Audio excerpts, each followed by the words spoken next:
welcome back, ladies and gentlemen, to Whisper of Winter Chapter 2, Requiem of the Chained King. I'm Carlo, I'm your Dungeon Master, as always. And yeah, today is episode 20, I believe. And we have officially reached the halfway point of this campaign. The plan is for 40 episodes. Of course, I said that in the first campaign, and we went like a little past that, but you know. As we tend to do. We'll see. Depends on how fast we get through certain content. But yeah, and also save the dates. We'll be running a special spooky Halloween game on October 29th at our regular session time. So look forward to that. With the costume contest. Indeed. More will be explained as time goes on. But as for right now, why don't we do a bit of a recap as to what happened in the last episode. So... Be the last few, because Wyra hasn't been here for a hot minute. That's true. Alright, last few episodes. Shit, I'm trying to think, like, going way back in time. Wyra, if you don't mind me asking, what was the last thing you remember happening in the campaign?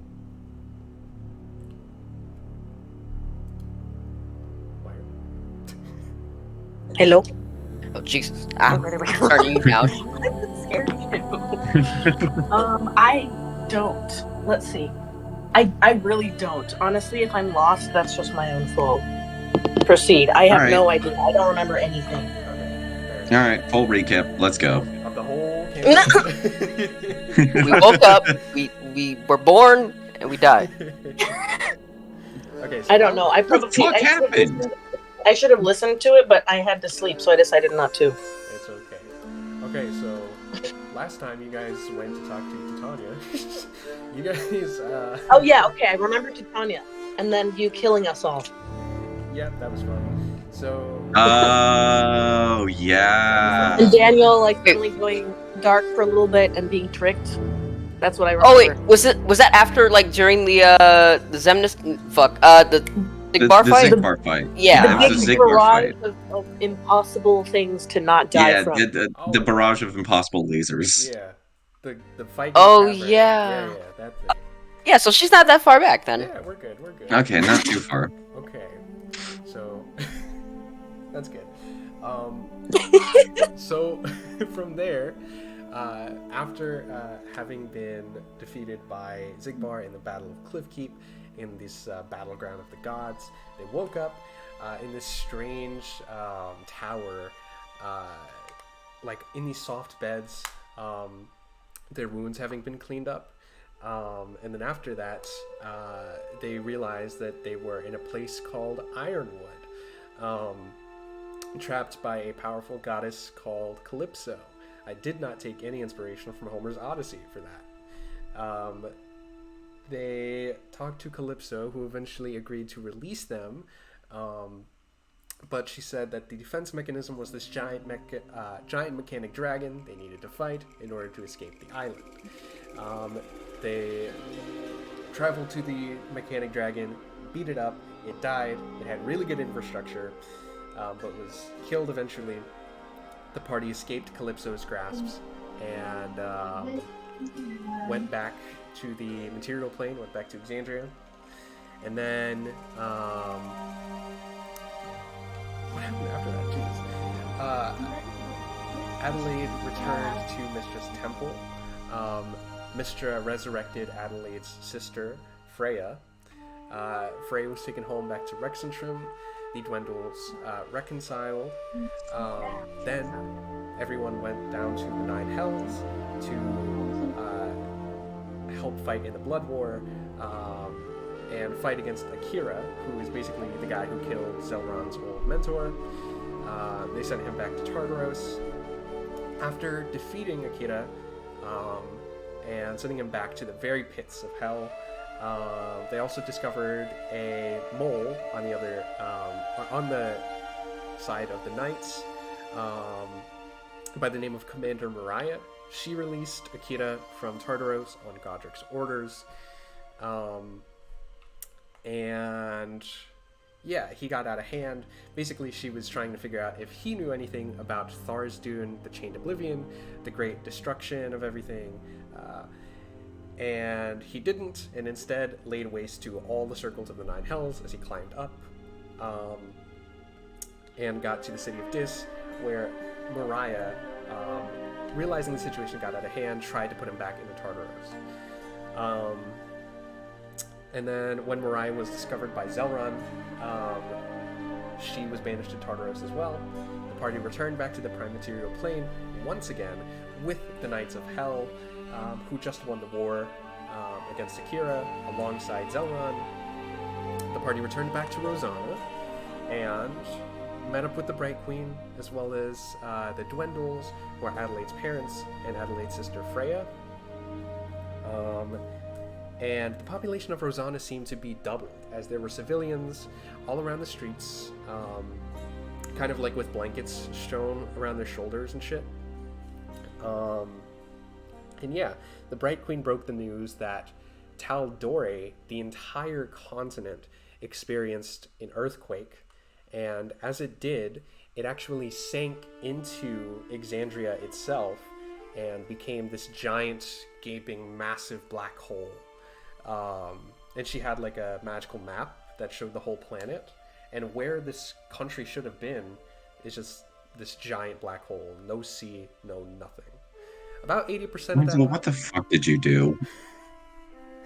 About 80% of the population of Taldore escaped to Wild Mounts as well as other places, but that left about like 10% of the Taldore population either missing or down inside the black hole. All these soldiers and forces and armies of Exandria gathered under one kind of banner and met up in Rosohna. And so yeah, and then the Bright Queen declared that Godric sent out one of his lieutenants, Astrid, to capture Adelaide's home city, Rexentrum. The party devised on how to take back the city, and Zelran formed a plan. The plan was to have about 150 or 200 soldiers waiting underneath the city while Zelran uses his W-Riz to talk to Astrid and distract her. He travels to Rexentrum. He rizzes up Astrid. The two do the diddly-do, and he uses the Sending Stone to communicate the code word, butt stuff, to all the soldiers. And when Zelran finished, all the soldiers began to lay siege to the Rexentrum castle. Hold up, pause. I'm still stuck on diddly do. They had fucking They sex. fucked. They sexed. Okay. Yeah. Okay. They had sex. What the fuck did you do, Angel? I came up with a plan, and it worked. That's all we need to know. God damn. Fucked Astrid. They then laid waste to the city. Whoa. Laid waste to Okay, the no, Rexentrum not me. castle. And then after that, Astrid joined the big ass battle, the big ass fucking CGI battle, and yeah, the party tried to like keep away from her, but Astrid eventually saw them, resulting in a big boss fight between the party and Astrid. Astrid got down to half health. Zelran persuaded her to basically to no longer serve Godric and instead be a free agent as she was before. She has no loyalty and she flips for whoever pays her more. Persuading her to return to that, Astrid agreed and teleported away, and all the witches and wizards inside the castle that served Astrid were either slain or dispatched. And yeah, Rexentrum returned to the control of the Dwendals. Adelaide's parents, as well as her sister, remained in Rexentrum as the rest of the armies and the party as well returned to Rosohna to continue strategizing and developing a plan for how they're going to take down the rest of Godric's lieutenants.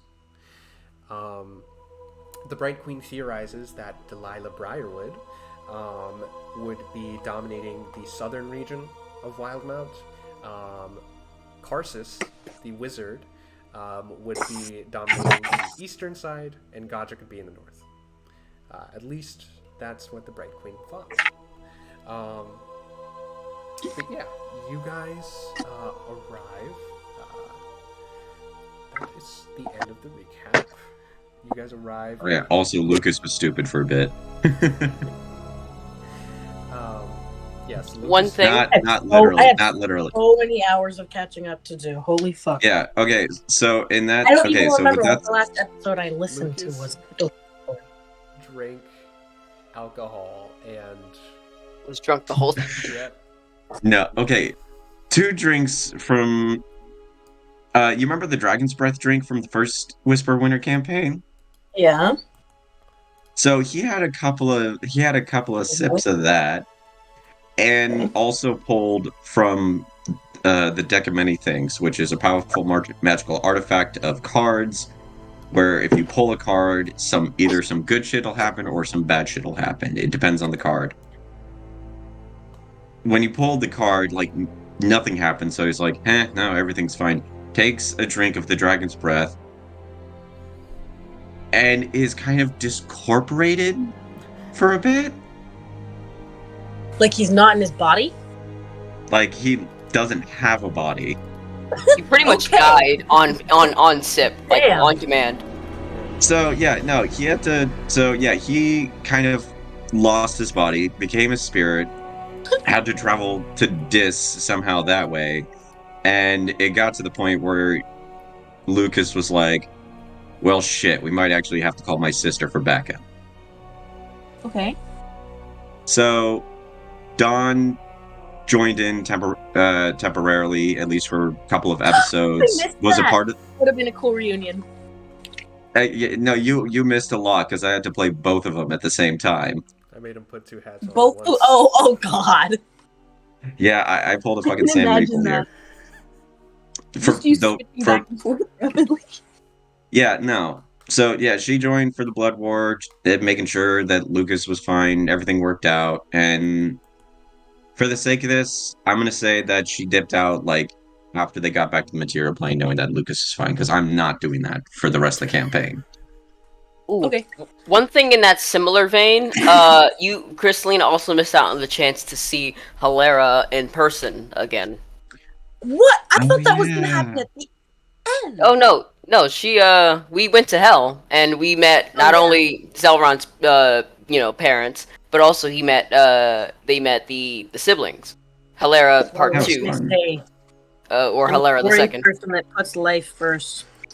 No, that's not it. But yeah, one thing Wait, I but- did want to For the sake of this, like, what the fuck was Crystalina doing the whole time? probably preparing. We things can't just say like, oh, she was like not paying attention and didn't say hi to your mom.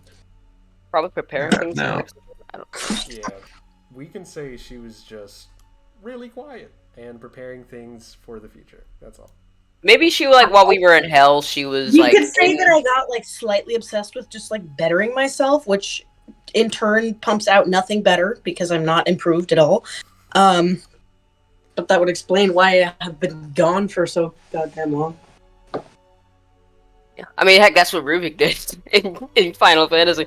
Ruvik kind of just Yeah. flipped out, and he said that he did better himself, and he came back with a whole icon. But yeah, Anywho. So for the time being, you guys are in Rosohna, which is this castle town. You see that it is, Jesus Christ, people slamming doors. It is quite later in the evening, so the stars are out. You hear the sound of crickets chirping. And you see that, campfires are lit all around the city. And there are a lot of civilians who kind of don't have a place to go anymore. So they have like blankets around their shoulders, and there's a building that kind of like houses them as the rulers kind of figure out what to do with them. The Bright Queen continues strategizing, trying to figure out what the enemy's next move is. It is the night after Zelron went to Rexentrum and rizzed up Astrid. As it falls a little bit quieter in the city, what would you all like to do?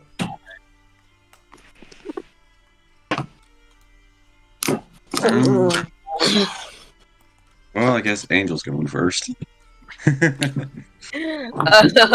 Well, not really, but pretty much, not much of anything. He's probably just staring at the fire.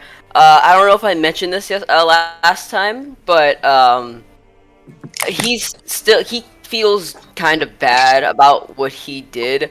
I mean, he didn't, like, fall head over heels in love with her, or hell, he barely even liked the woman. But the way she looked at him after she left to, fucked off someplace, he did feel bad that he had to resort to, playing with someone's heart like that to win. But he does eventually calm himself and get over it, because it was a job that he had to do in order to ensure the betterment of the world. I have a question. So, is anyone else's character capable of doing that? Of seducing someone for information, like for the sake of the mission? Nope. no, honestly, Okay. in both cases. You're the sole, unfortunately badass. Wait, say again? I said you're the sole, unfortunately badass. Well, that came out wrong. I'm saying that it's unfortunate that you had to do that, but it's also badass. I mean, because this is not the first time he's had to rizz up a person to. Right, but this went to the extremes. Yeah. Yeah, no, you went full Riz. Yeah. He's the Wizard of Oz. Oh my god. But yeah, that's pretty much what's on his mind. He's just kind of sitting at the fire pit and just looking into it. As you sit there in front of this like fireplace, you do see like flashes and like little like images that pop up in your vision of Astrid's face.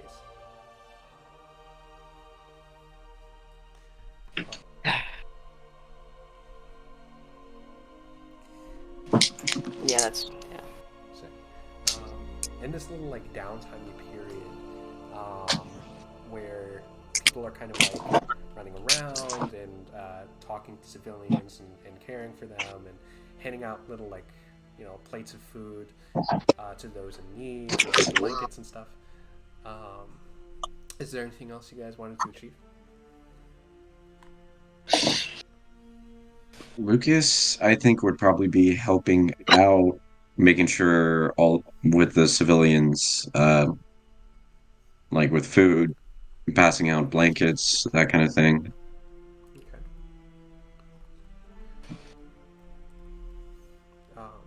You go around.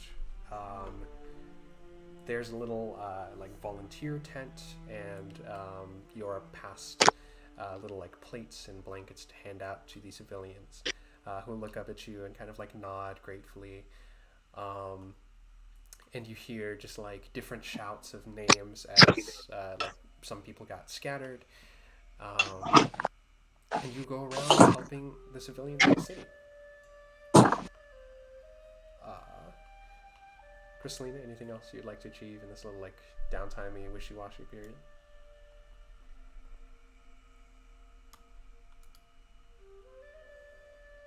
She's probably stretching and doing her workout routine. Honestly, probably what she's doing in her downtime PB. What time of day is it? It's kind of like later in the evening, probably like 6 or 7 p.m. Okay, that still makes sense. Okay. Eventually, Zelron would get up and go to the monastery, but that's pretty much it. He's just gonna rest there. Let's have everybody go ahead and roll me a perception check if you don't mind. Of course. Of course. Oh no. Yep, I see shit. Yep. Same. I licked the floor again. Do you need me to roll for you? Yes, please. I forgot to sign in. Doug? Okay. 16. God damn. Sick. Okay. Assuming I got something high. Cool. Okay, cool. Zell, you're headed off to the monastery. Lucas, you're walking around handing out these little blankets and plates of food. Crystalina, you're stretching. You all, actually, I'm going to say Crystalina and Zelron. The two of you here notice that as there's this kind of feeling of like tension and people not really knowing kind of like what to do or where to look, there is you do see Drakion is here in the city as well. Oh, He is just kind of walking around quietly in the city. He does like every now and again he'll hand out like one plate of food to like a civilian as he walks by, but mostly he's handing out kind of like Excalibur like little pamphlets. And as Oh my god. he's kind of just walking by and being like, you know, Excalibur's here for you. You know, really, if you need anything, feel free to ask Excalibur. You know, put your trust in us. oh, And you just see him everything walking is by. wrong with that. Alright, so Zelron's he's gonna look at this and he's gonna just like audibly scoff, like, ugh. And is gonna continue his walk to monastery and to see Sammy. Okay. You walk off to the monastery, and you walk in. You see that here there's also a feeling of kind of like uncertainty, as the door. You walk up to the door and you see kind of like the little like slot opens in the top of it, and you see like Robin's eyes, who's like, "Who is it?" It's me. You see Robin. You hear Robin's voice from the other side of the door, be like, "Is that you, Master Zora?" It is. You see Robin. The little Did we have a slot. level up? Indeed. We got a shit ton of level ups. Holy shit, I haven't gone since for you a showed up, yeah. while. I'm like, what the fuck is up with my stat? What level are you? I don't know. My AC is 17. My acrobatics is now a +8, and my insight and perception are both +7s. She's Oh. the same level as us. Carla's been Oh, okay. enjoy that. Okay, cool. Oh, level I 10. didn't know. There it is. So the little Damn. the little slot in the door closes. The door opens. Robin lets you in. You see Sammy is kind of like finishes teaching, and you see she walks over and she pulls you in for a hug, and she says, "Hey, how's it going?" Hey. Not so well. Can I talk with you in private? Oh, sure. Yeah, students, let's just take a break for now, and then we'll come back to it. The students kind of nod and disperse. She pulls you off into this kind of like little side room, and you see she says, "So what's up?" He's immediately gonna just look for a chair to sit down, and he's just gonna look at like kind of put his hands in his face. Well, put his face in his palms. Sammy, I'm gonna be honest with you. Not feeling too great. I did something terrible. Something terrible but necessary. She looks and is like, "What? What did you do? I mean, it can't be that bad." Oh, it's pretty bad. So, I don't know if you know. I didn't know if you knew, but well, I mean, obviously, of course you do. Uh, Rexentrum. Rexentrum was taken over by Astrid and her army of, wizards, or army of mage. I don't know exactly what they are, but her entire fortress was pretty much just fully armed, and in order to take her down, we didn't really have any options, but I came up with a plan.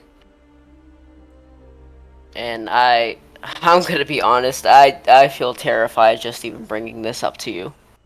I don't know why, but um, I just. Anyways, the plan was to distract her whilst whilst Rosanna's armies, or at this point Exandria's armies, get into position, so we can, fight, fight her and make sure that she can. We bring her down, and so we can get one big, huge army off our backs, so we can prepare for the next one. You know. Okay. And so the plan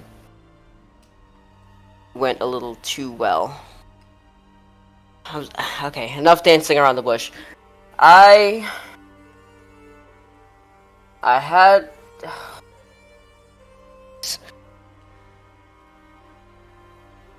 Zelman, you distracted Astrid, and No, no. I, I, uh, I slept with her to distract her.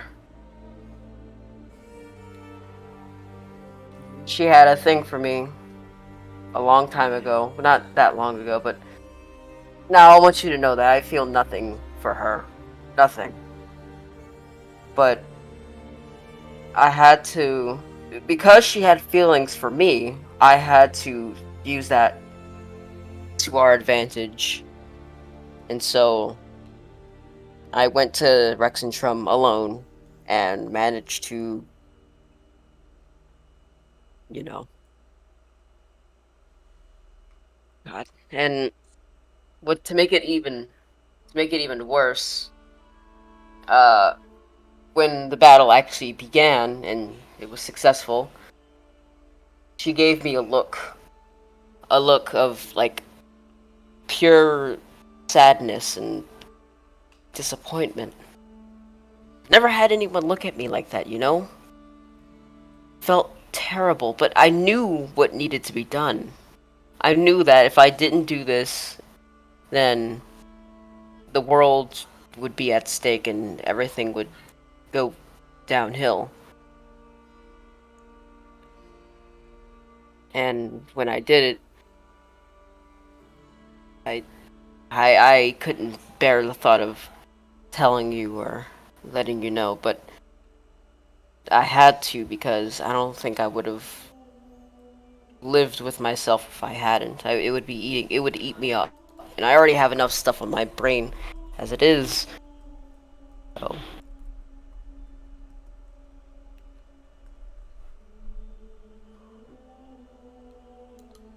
go ahead and roll me an insight check if you don't mind.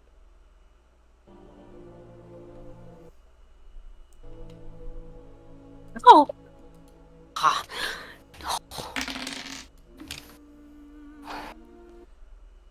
Uh, And he still has his hands, like exactly how I am. He has his hands in his palms.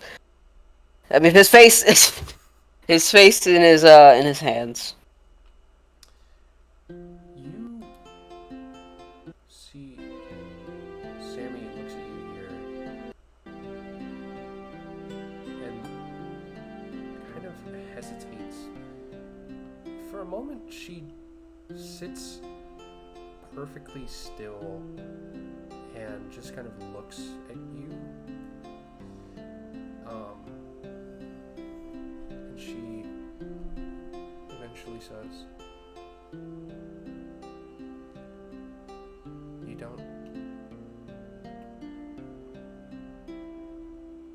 ask you this. What do you feel about her?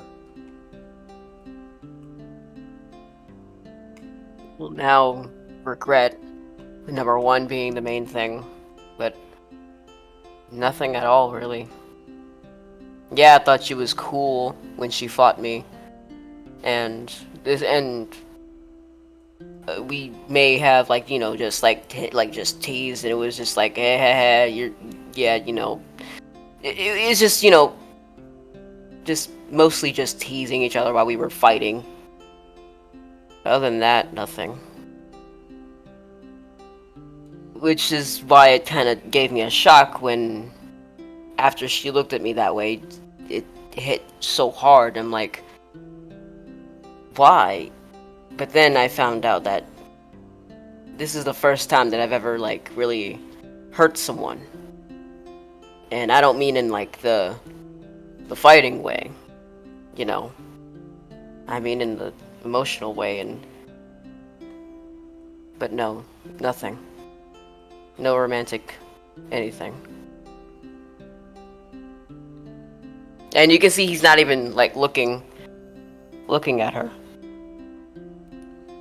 Sammy kind of looks down at the floor here as well. And she begins to cry. She silently weeps to herself here. And she just takes a breath.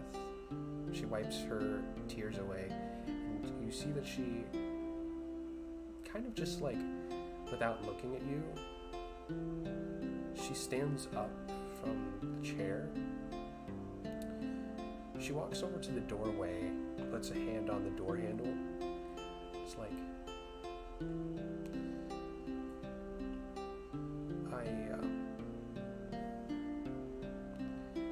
I don't want to talk for a bit. Everything is everything, and I have kids. Don't worry, I understand. I'll go. And he stands up, and he says, "Hey, for what it's worth, I'm sorry."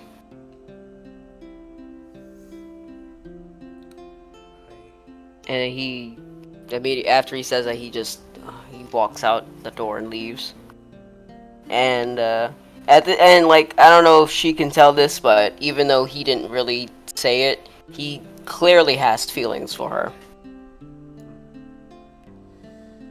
Sammy stands in the It's doorway. pretty obvious. Sammy stands in the doorway watching Zelron leave.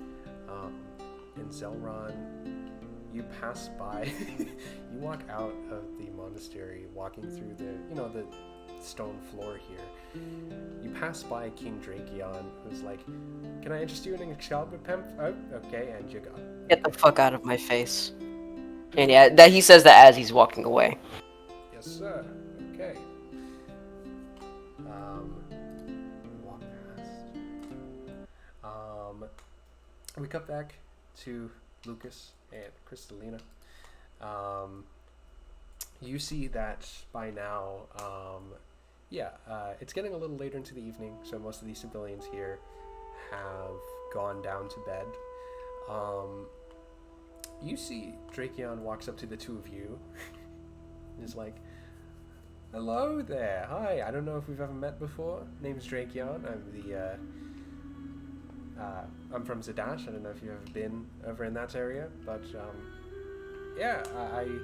have you ever heard of, I don't know if you've ever heard of us. We're running this project called Excalibur. Have you ever heard of anything like this?" Yeah, we've had a few run-ins with you guys. That's putting it I mildly. say with an emotionally concealed look. He says, "Oh, have you? Great." Then you realize how, it really is, for the betterment of our country, I mean, you know, our technology represents a glance into the future, and you know, we have a lot of potential for defenses against foreign threats and things of this nature.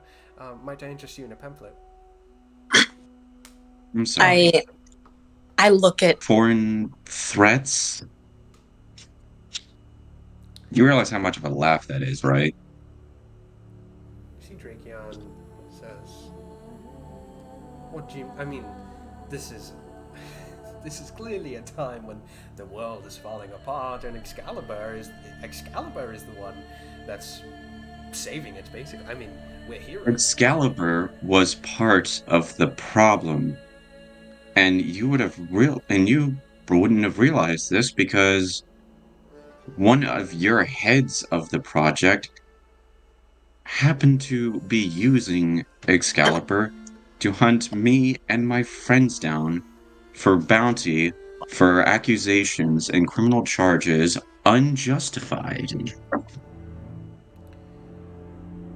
let's just say we're no fans of you guys. Drakeon looks at you here and is like, "Huh, strange. That wasn't one of our orders. You know what? I'll tell you what. As compensation for that, any product you order on Excalibur will take less than 48 hours to ship to you, right?" Save the fucking pitch. I'm trying to be as helpful as I can, right? I mean, the world is falling apart, and you know, I appreciate it. However, 48-hour shipment on the company that we don't like doesn't seem like much compensation. Just work on, not being an evil company, and we're good. And also you can tell that Lucas is really trying to hold on to his anger and not completely just No, dude, you totally channeled it right now. You seemed furious to me. I was like, okay, Yeah, fuck. no, Continue, character. you can see in Lucas's eyes, he's fucking pissed, but he's like holding on to that. you see, Drakeon says, "Okay, final offer. What if, as compensation, we give you a whole fucking buttload of money, and then we just call it even, right? And then we don't have to run into each other anymore. Excalibur saves the world. You all just sit back and, you know, everything's golden. You know, we'll be fine that way." Just no problem with that. And I look at Lucas. We're the ones that are going to save the world, aren't we? Yeah. Where was Excalibur when your head of the company, Mr. Ripley, decided to use it for his own needs to help nefarious forces? Where was Excalibur when Godric decided to remove Taldore from the map? Where was Excalibur when... Well, actually, I could go a little further than that, but put it this way. There have been many things that have happened, even just recently, that have been core problems in this world. And were Excalibur any part of that whatsoever? Or would it happen to be just a party of a bunch of random people who just happen to be related to another party from 20 years ago? He looks and goes, "Well, I wonder if history will see it that way. Do you know what? I'm sorry for trying to build a bridge between us and trying to work on your same level. I'm sorry for trying to build a connection. If you do want an Excalibur pamphlet, or if you want a business card of mine, feel free Walk to away ask." right now. He looks down at you. He hesitates. He takes this little. He's got a little cardboard box of pamphlets that he sets down on the ground in front of you, and you see that he flashes his cape and teleports away. The box pamphlet's still on the ground. Yes. I stab him with the sword. I'm actually going to take a pamphlet. Fair enough. A bit late for that now. You stabbed through it. You didn't rip it apart. That's fair. That's fair. Yeah. But now they got a sword hole through him. Yeah. Mm-hmm. There's at least one that like wasn't ripped, so yeah. Does Kristalina read the pamphlet, or does she just hold on to it? I'll read it. I'm like skeptical that it has like a tracking device on it or some weird shit like that too. You. Sorry. You're good. You see that. Yeah, it's just a big It's just kind of like a pamphlet with Drakeon's face all over it, and the little Excalibur logo. And it on the inside, it kind of talks about, 48-hour shipments and faster access to entertainment, and how deeply it cares about the population, and how it's going to help defend the country. And there's a little like section that says, "Why haven't you done anything yet?" And the little paragraph underneath it says, "We have been hard at work developing our cutting-edge technology and drones, but now we are ready to act." That's pretty much it.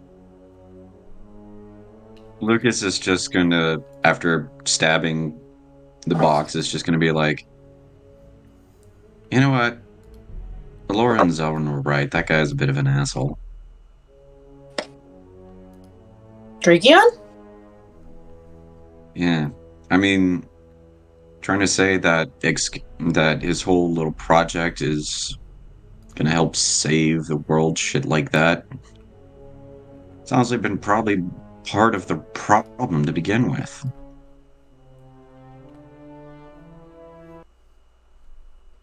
Yeah.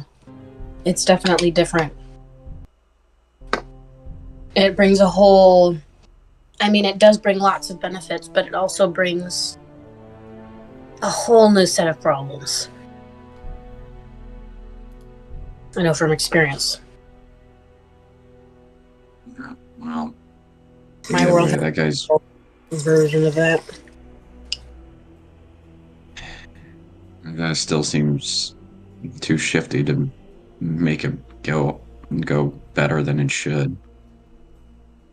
Well, I guess all we can do is stick together and see what finds out.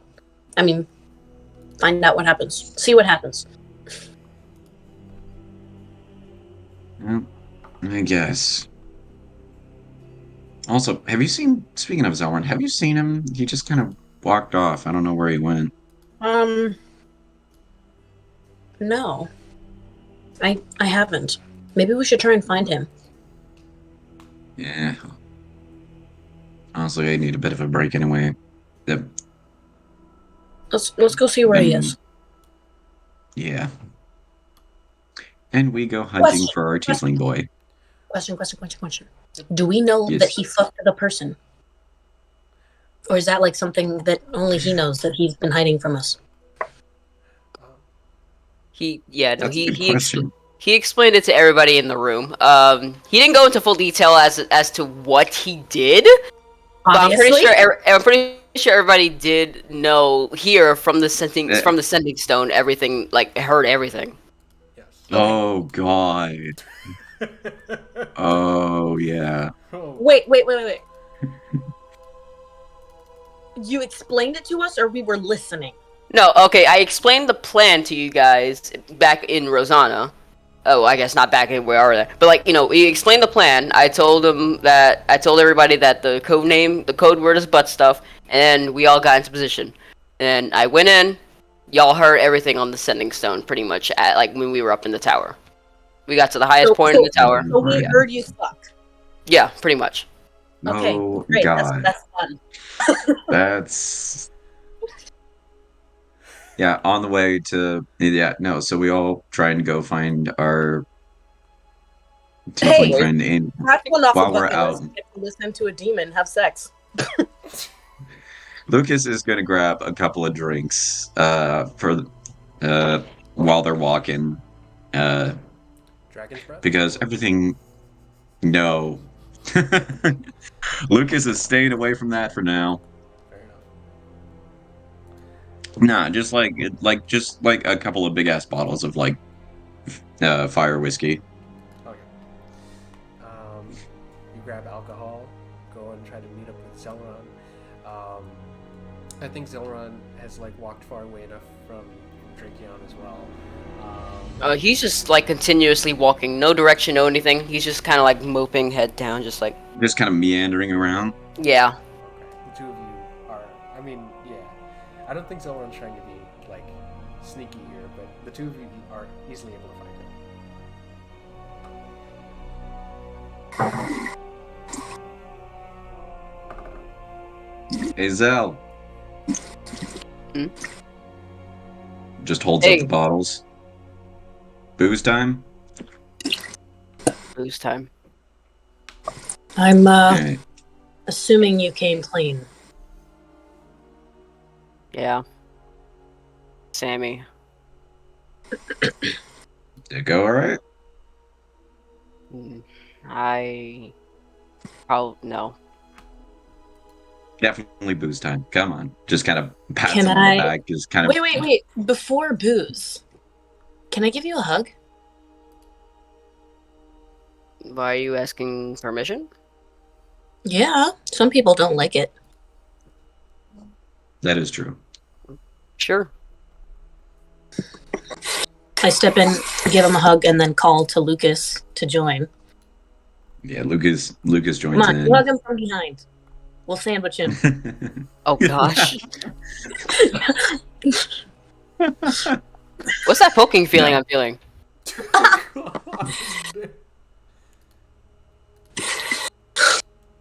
My no. intentions were pure. and But no, he and they were adventure party mates. Anyway, They were based off of what I would actually do. yeah, he just kind of sits there as you guys are sandwiching him. It's just like, thanks, guys. yeah. All right, let's get you some I stay booze. there. And I. Stay there for at least like a minute and a half. I do. At Oh least. yeah, no. And then like once we break, Lucas kind of like pats him on the back and was like, "All right, let's get you some booze," and does that thing where you like kind of, for lack of better words, corral the kind of depressed, sad people. Just kind of like move them. I don't know how to Is that say not it. something you It's huh? Is that not something you do? No, I do that. You do? Wait, do what? Wait, which thing are we talking Corral about? people when they're sad. You just like grab Okay, onto it's a their bad arms, way to like, phrase you're it. Okay, it's a bad way to phrase. Yeah, it's a bad way to phrase it, but I mean, yeah, I do that. okay. Cool. Then we kind of find. So yeah, then I kind of walk, trying to find a place, kind of a little out of the way and quiet. Okay. Yeah, you walk on the little, kind of like close to the outskirts of the city, and you see there's a little campfire you guys can sit around, and there are like little logs that kind of like surround it. You hear the crackling of the fire, and you hear crickets chirping off in the distance.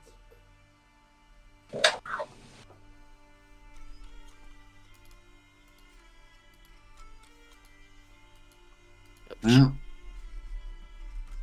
Lucas doesn't even bother with glasses. He just passes one of the bottles to Zelrin and then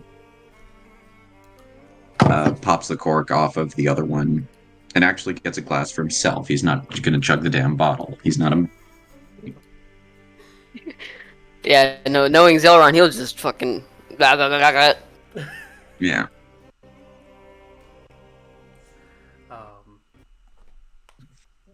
You pop open the bottle. Alcohol is had. Lucas, you pour some into like a glass. Does Crystalina drink as well? Probably not. Although she might taste like a minuscule amount just to see like what it tastes like, just Flavors? to try it. Yeah, but she's not gonna. Yeah, but she's not gonna. All right.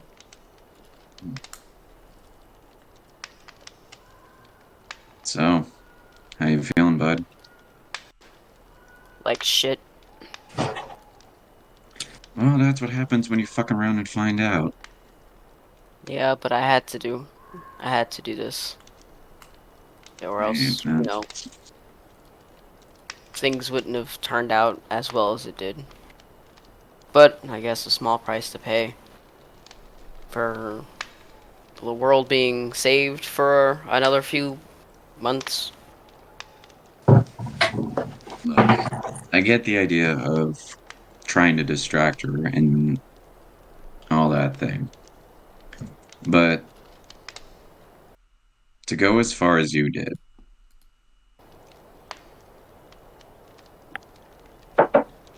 especially when we all know that you got your heart set on another person.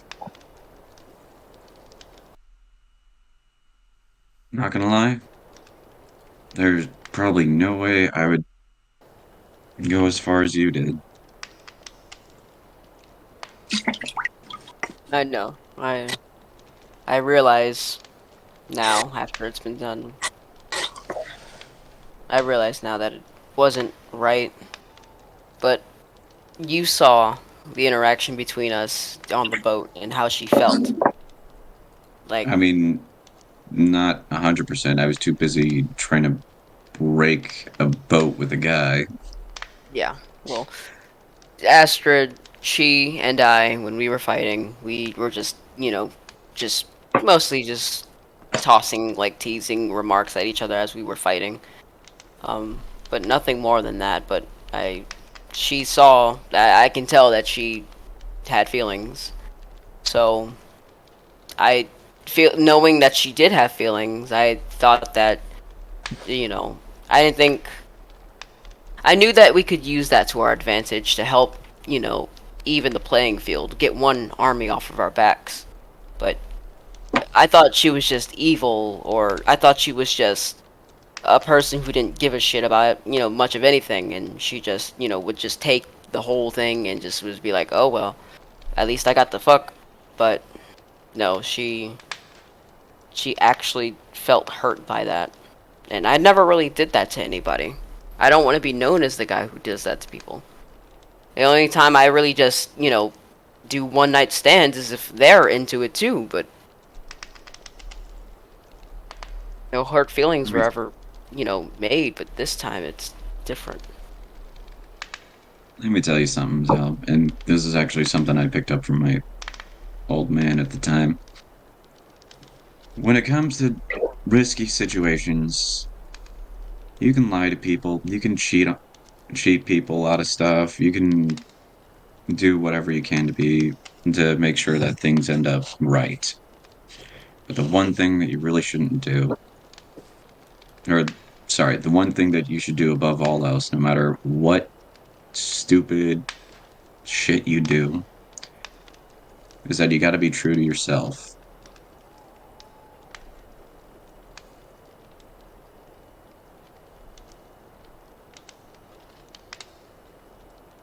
Yep. So, what are you Not always suggesting? easy. Next time, don't fuck someone you don't want to. Yeah, but when the fate of the world is at stake. I'm not. Yeah, we. Look, look. Like I said, distracting her and using. I'm not saying it wasn't the right thing to do, or it wasn't the wrong thing to do.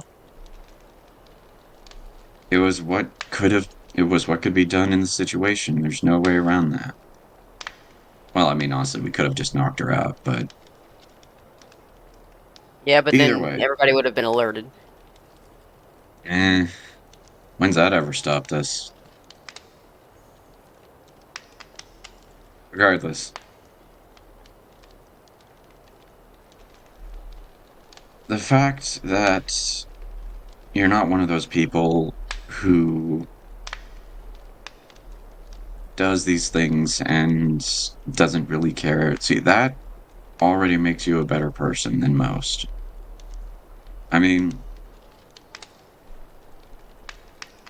the fact that you realize that she felt shit about it, and you realizing that it was the worst, dumbest thing to do, that that makes you a good person because you know that what you did was wrong not only to yourself but to her. And probably later on down the road, she's gonna want to try and kill your ass. Well, that hasn't changed. Mm.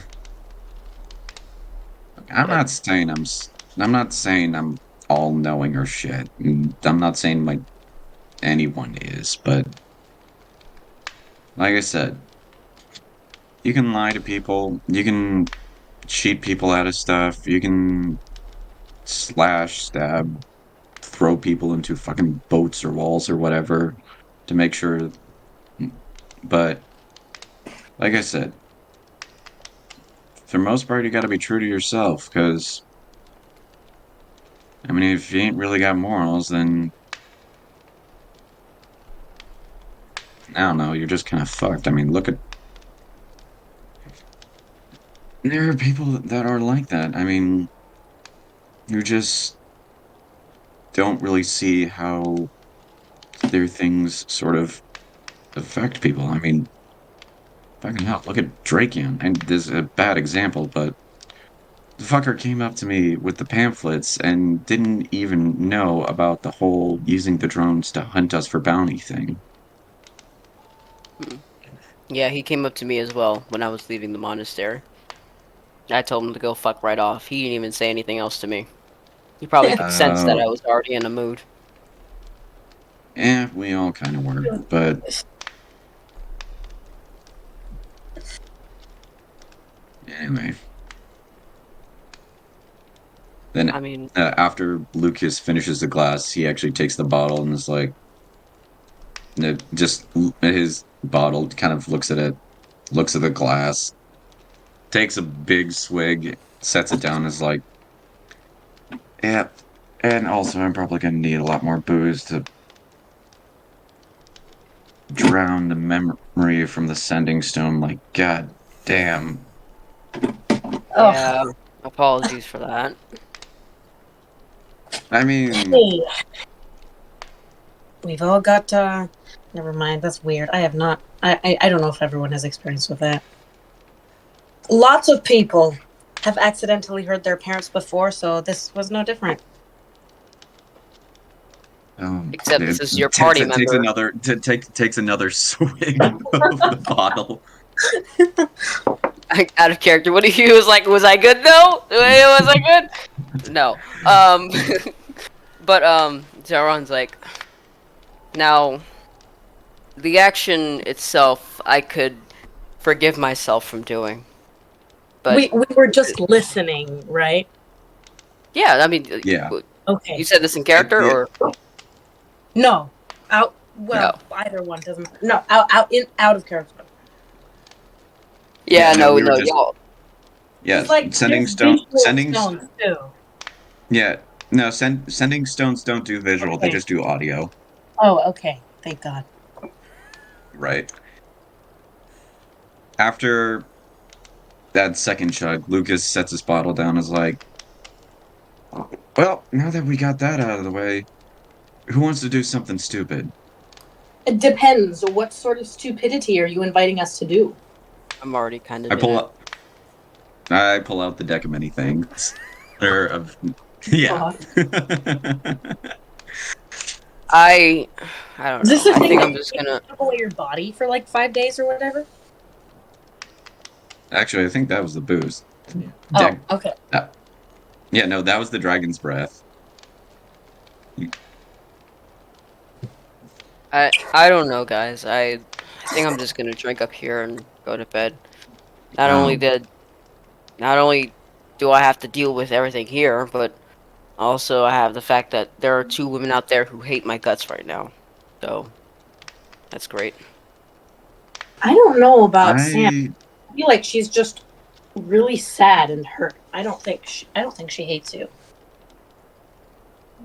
Yeah, but I know it's like weird for me to, for her and me to feel this way because I mean, we aren't exclusive. We're not in a relationship or anything, but But I it's clear that you two really like each other. So obviously it's going to affect both of you.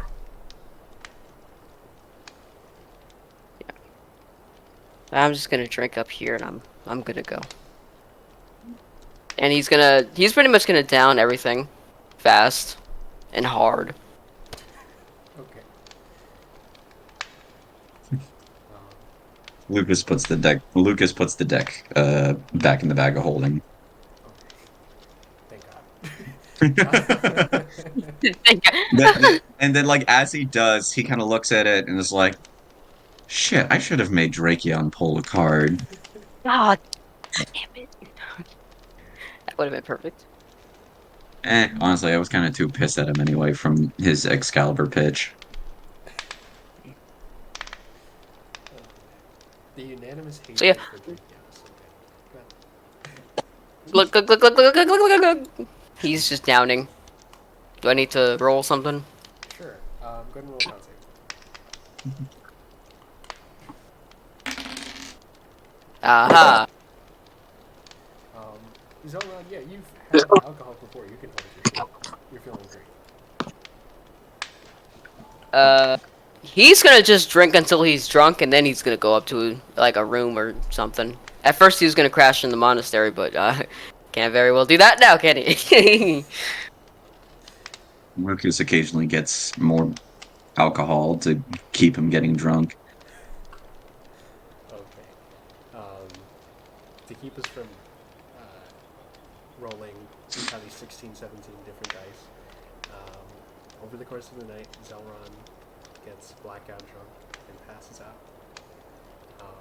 You all still hear the crickets chirping and the snow coming down and various fireplaces. Is there anything else you want to accomplish that night, everybody? I'm probably gonna. Are we outside? Yes. I'm gonna probably fall asleep looking at the stars. I That's it. really want to make a joke so bad, but I won't. Do it. What's Do holding it. me back? You won't. Do it. You won't. You're right, I won't. Bruh. Fuck you. Fuck you too. Hey, that's a different response. I like it. I normally get the same one. So, and then Lucas. Anything else you want to do that night? Actually, kind of yeah.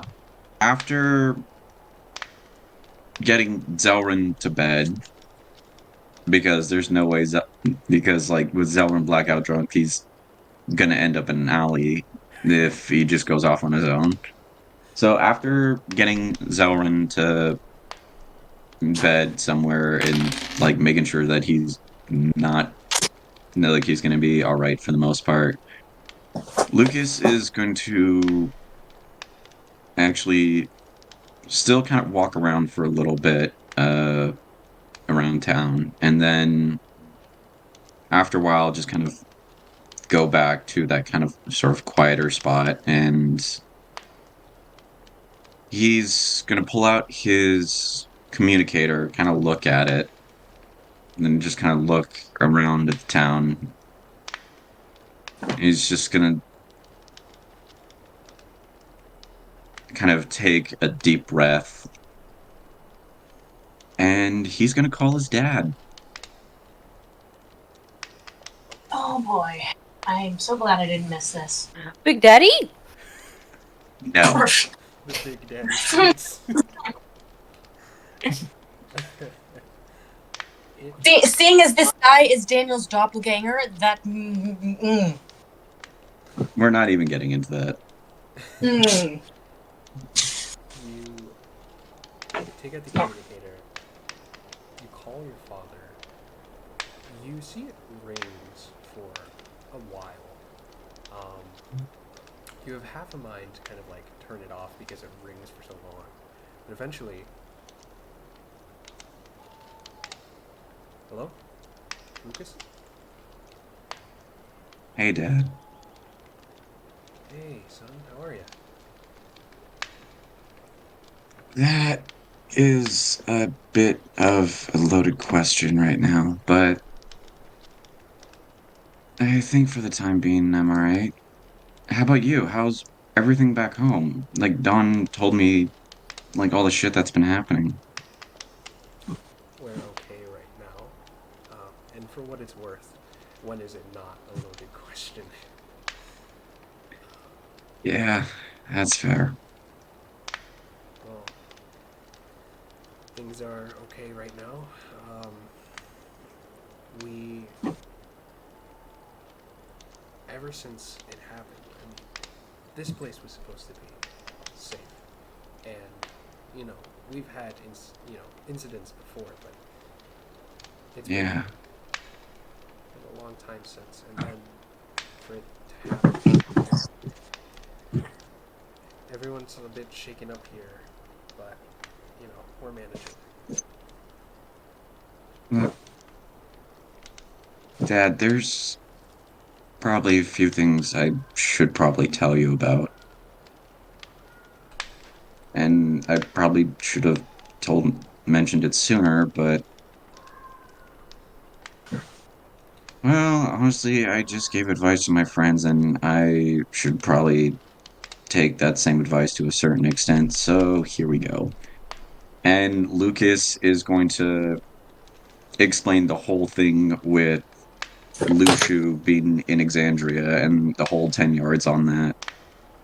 Okay. He looks and goes, huh. And so he threatened to.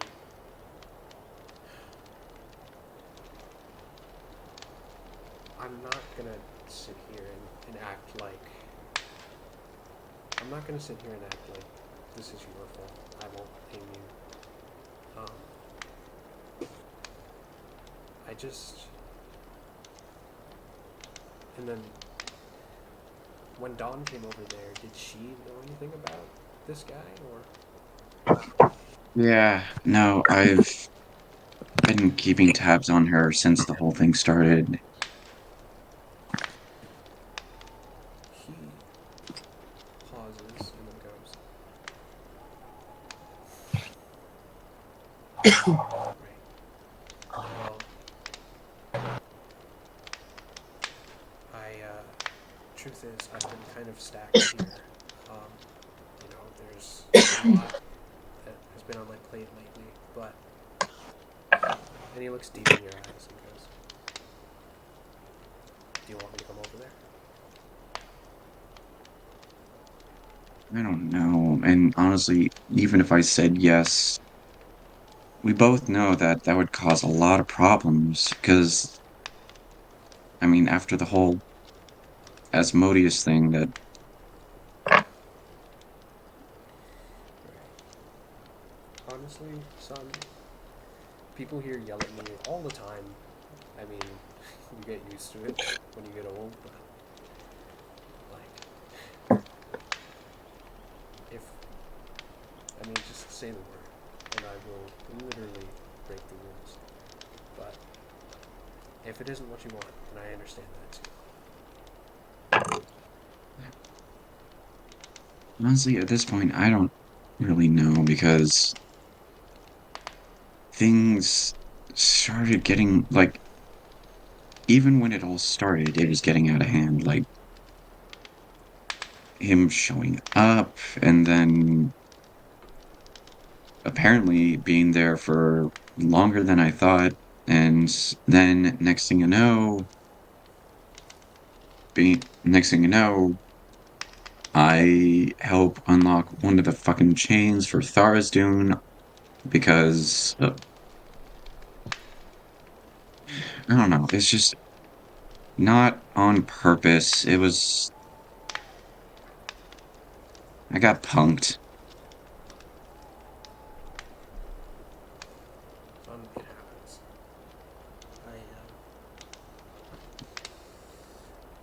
Listen, I appreciate you telling me this. We're on the same side. Just just don't be pissed off at Dawn for keeping it a secret from you. Honestly, I won't. I know she had her reasons, and I know you have your reasons too. Everyone processes things different, you know. But just next time, if there is something I can do to help, or if you ever need anything, I don't want you to hesitate. So. Alright.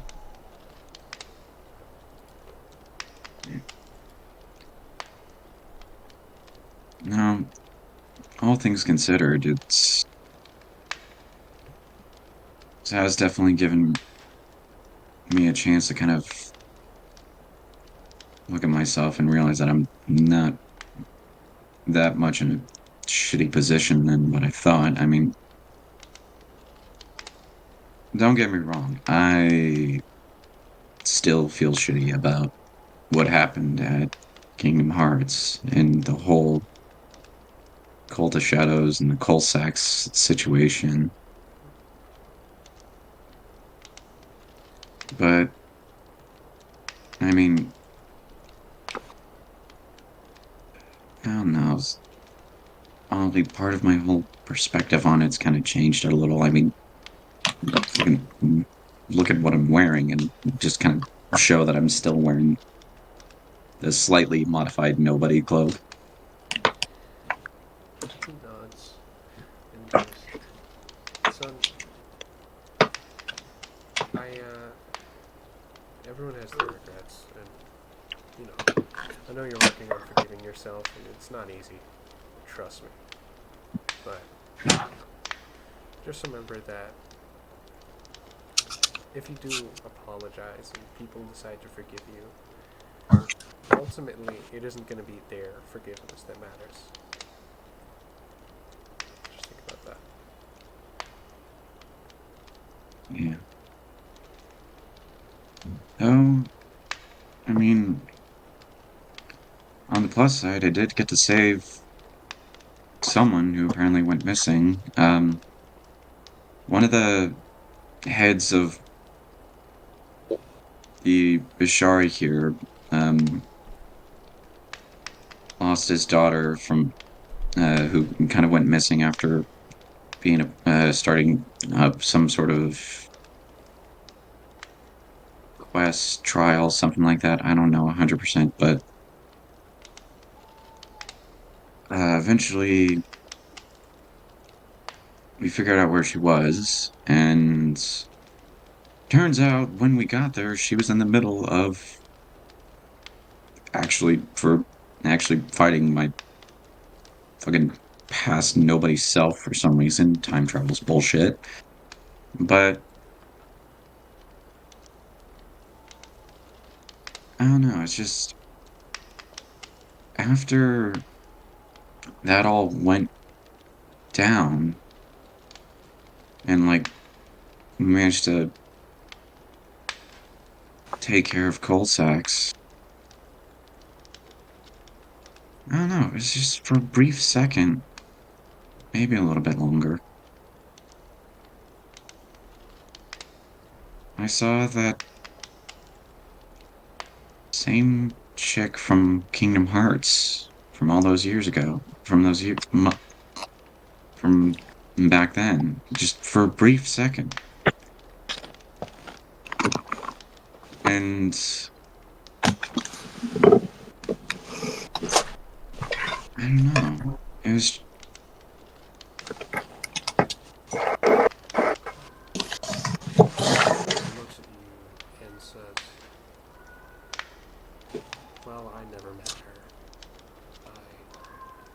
Do you think it could be related? Do you think something? I don't think it was anything like that, but I think it was more along the lines of the past still trying to mess with me. I mean, hell, even to this day, I don't remember 100% of everything that went down, but I think it was just, I don't know, but either way, we took care of that. We got her safe. Uh, Actually, I have her sword that also happens to be of another vestige. Also, how the hell are you used to swinging just single-bladed swords like this? I mean, it is just so awkward to have like your hands that close to the handle. Like, I still kind of like the double-bladed stuff. Yeah, it's a little bit like it's definitely different from the double blade, but it's just kind of like practice. It feels weird at first, but honestly, when you get used to it, like it isn't so hard. It still kind of feels awkward for me sometimes, but mostly like it's just practice. So yeah, I have her sword, which, like I said, happens to be a vestige for some bizarre reason. And I don't know. Like we talked for a little bit, and I actually no, it was more like me explaining all the different crazy ass shit that me and the others have gotten up to, and her being like like just kind of being shocked. But I don't know. I just kind of want to see this all through, so then I can get this back to her because. Let's be honest, I'm not gonna keep this damn sword even if I wanted to, because, I mean, it was hers first, and, well, I mean, not to sound dark or anything, but I mean, she's not dead. So it just kind of seems weird to take a sword and, like, not give it back, you know? He nods at this and looks, and he goes, "Your concern for how much she needs the sword shows that you care about her, and yeah, I think that's the right thing to do. Just to return the blade after you're done with it. Yeah, and then, I don't know, maybe I'll stay in Exandria. Maybe I'll stay in Exandria for a little longer. Maybe spend some time in the Ashari, and I don't know, it's not 100% what I'd like, but I mean, because I mean, they're out in the middle of nowhere and also in like a fucking huge volcano of some sort. But Well, I've, if you do decide to stay around in Alexandria and stay with the Ashari, that would be fine with me. So, 'cause, I mean, like I know we all have our places that we kind of like to enjoy being at. I mean, Dawn had that one place where she became that became a sky pirate for a time. Does she still go there anymore? I don't even know any. honestly, if she does, she doesn't really tell me, so I'm not entirely sure. But Yeah, that makes sense. yeah, have you been? Anyway, Anyways, I he looks at you and goes, "I really, I've got to get running, son. Um, there's a lot that I have to yeah, figure it's out. gonna get It's kind of getting late for us here too, and we still have a lot of things to cover and a lot of assholes to beat the crap out of. Alright. Well, again, call me if you need anything, and just don't hesitate next time if you ever need any help. Okay, so Yeah. Thanks, Dad. you see that he hangs up on the little communicator. I pocket it and head off to go sleep. Alright. Lucas passes out for the evening. Crystalina Star passes out looking out at the stars. I did it. I fucking did it. I made a joke. So, Hey. I didn't get the joke. Explain. Yeah, I don't think I'm privy to it. It's funny because I fell asleep looking at the stars. and your last name is Star. What are you? Oh my God! How? Crystalina under the stars. Oh my gosh. It's a great joke when it has to be explained. Thank you, Jason Tengino, for naming me. That is true. That is very true. And Crystalina, I just kind of stole from my childhood friend Alex in real life. From Wait, one of really? our make-believe play sessions, yeah. He had his Oh. name be Crystalina once. Apparently it's like, what, his grandma or someone he's related to? Huh. We would play make-believe a lot as a kid, and then when I started this whole Who thing, doesn't? hey, Crystalina! Hey. Nice. Anyway, we all do the slip. You all Yeah. fall. Miss Lena herself fell asleep. So everyone falls asleep for the evening. I look brown, dude. What the fuck? There we go. Holy fuck. Starting to look like me there. Hey, the difference is I can change color.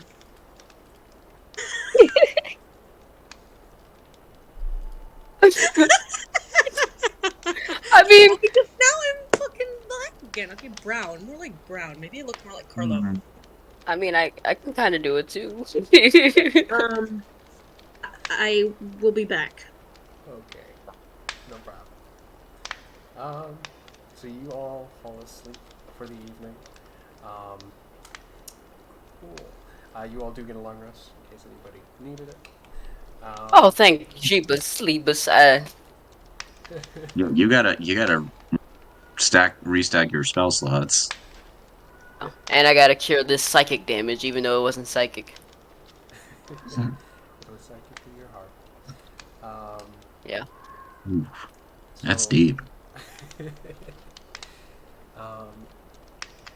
I'm gonna have the boys here roll me a perception check, if you don't mind. Oh, god damn it. With the boys. Wait, you said perception? God damn it. 19. Ooh. 13 for me, not bad. 13 to 13? Okay, sick. So both of you notice this. Oh. You, Oh no, not again. first of all, Lucas, you wake up the morning after, and you get a little, like, flash of memory. Your vision goes white for a second, and you flash back to the day you pulled the first card from the deck of many things. And your Oh, vision, good god, no. your vision returns, and Lucas and Zelron here, as you guys wake Oh up, no. you hear the sounds of panic down in the city. You hear yells Uh-oh. and guards kind of like directing civilians to stay in a safe area. Please stay safe in this area until the threat has been cleared. And you hear people shouting names as families are scattered and rejoined later. You see, as people are running around the city, no one knows what to do. Just chaos descends upon the city. You hear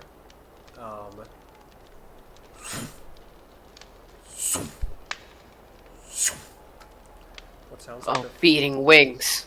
the sound of flapping wings. As No. Is it? Emiko's dead though, you see, and the phoenix. Oh no. you see on the southern end of the city here, the both of you see Zelon. You're kind of like peering out from the window here. You see a fully grown adult blue dragon on the southern end of the city, No. who Ooh. flies by. Some of the guards shoot up like arrows towards the dragon as he flies, and he unleashes his breath weapon onto some of the civilians and guards below. As he's flying, Oh shit! he's flying just above the city, and he's about to like throw another attack down to the civilians in the way. You see that impossibly.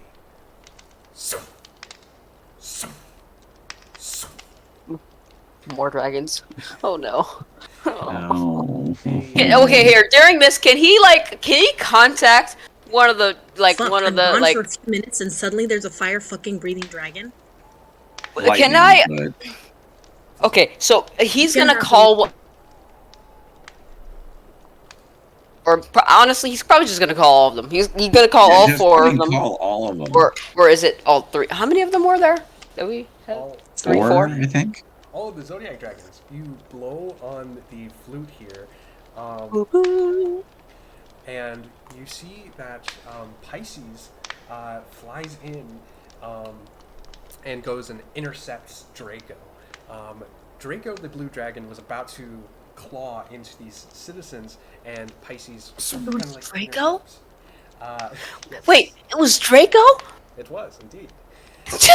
Ah! God, no. Why? I was expecting it to be Kima. Why do I have to have a fucking dragon? I was expecting it to just be like a random dragon that just came and was like, "Hey, I woke up and chose violence today." I mean, there's that too. These two dragons wrestle, and you see that the Bright Queen is there in the city, also helping citizens rush out. You see that the rest of the Zodiac Dragons stand against Draco here as well, and now there's just a big fucking dragon fight happening directly in the city square as civilians are rushed out. I need everybody to go ahead and roll me initiative. Oh well, hang on. Aren't we like still? And this is where I Good. dip. I'll probably be listening from my phone, but I, unfortunately, after not having come for ages, have to leave. I will be Missy is listening, still sleeping under the but stars. I'll be on the move and I don't have the rolls on my phone, so I guess I can't participate. Okay, no No worries. I'll be here. That's alright. Okay. I'll roll for you. I'll have Sweet. That's good. It's good. hell yeah. Oh yeah, I forgot. I need to roll initiative. All right. Okay. Also, So okay. why a fucking dragon, Carlo? It's Why couldn't it have been Kima? well, it would have been Oh shit. narratively it would have made sense if Kima had betrayed you, right? But That would have been funny as hell. it would have been. But I just had the opportunity, and I just it's a dragon. So Now, hey, one quick question. Okay. So aren't we like still technically in our beds? We just like woke up and just rolled, or did we just like go out there into the battlefield and then roll? I will say that I mean, you do have the opportunity, like to. You did rush out, and like seeing the chaos in the city. You do like meet up with Lucas and the rest of the party as well. So you do have like an opportunity to talk to each other before the dragons attack. Okay, so why is one of our dragons attacking the city? fuck should It I can't be know? like, it can't be under mind control again, can it? I don't know how. I don't know who got know. over to it. Alright, well, let's just fucking take care of it and, I don't know, maybe not completely kill him? Yeah, maybe it could be my. Yeah, let's not kill. Let's just take him. And all right. And as we're running out, I'm gonna click my boots of haste. Okay. Your boots flare to life, lightning energy surrounding your feet. Yeah. Oh, immediately, can he, well, wait, here, oh, never mind, I guess it really wouldn't work. I was gonna ask if I could, you mind if I cast Blade Ward as, like, a free action? Yeah, of course, yeah. Even though it won't do much, but, I mean, I can have the extra stuff. Of course, yeah, that's fine. Yeah. Um, Alright, yeah, that's it. Yeah, it's not gonna make a difference anyway. Yeah, but, I mean, you never know. I mean, he could slash at me with his claws, and I could get got. kind of grab that one, and then one more. You pray, right? Oh. Okay. So we're Oh, wait, gonna- it is dealt by weapon attack, so I don't think that'll... Yeah, probably that was useless. I mean, I'm gonna consider claws weapon attacks anyways, so it's all good. Okay, cool. Okay, so I'm gonna say I'm gonna let you guys know where the dragons are now, and then if you want to move at all, it's totally fine. Alright, excuse me.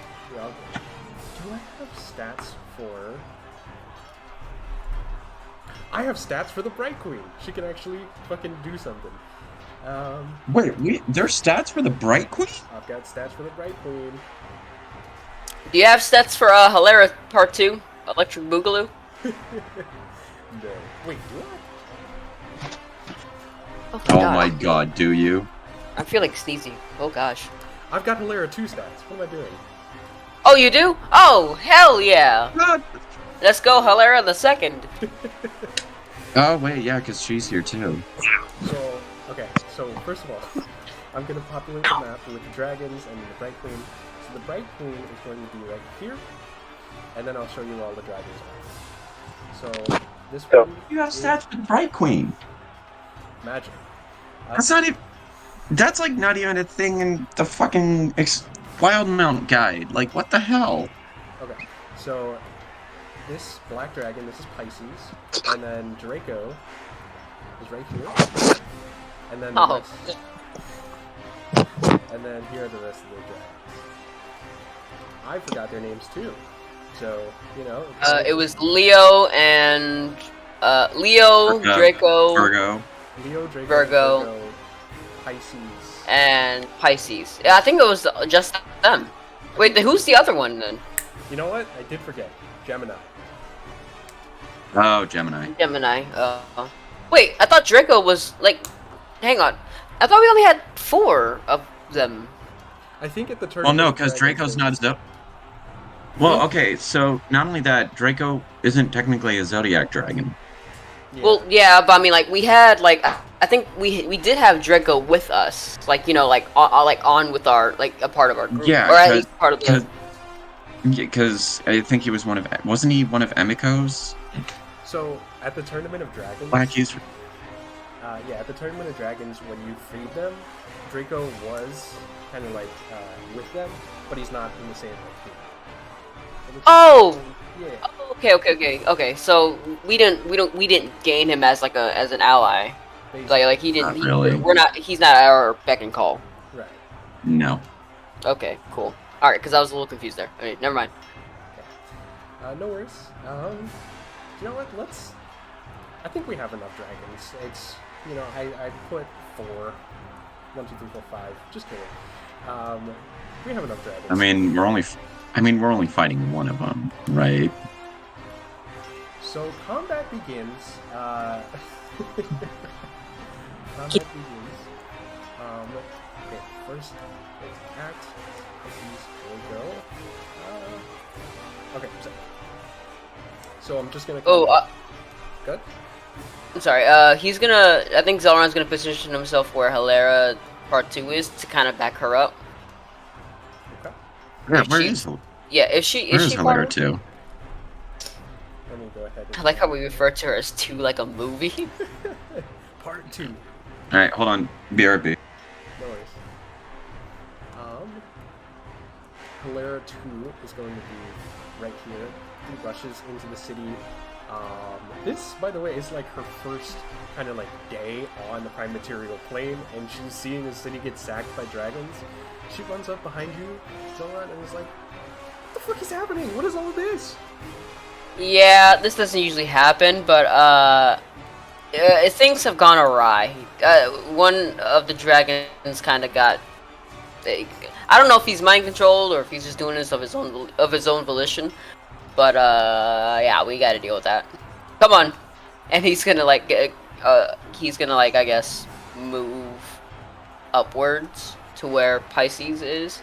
Alright. Popularity will stand right here. The Bright Queen is going to be right here. Okay, so combat is going to begin.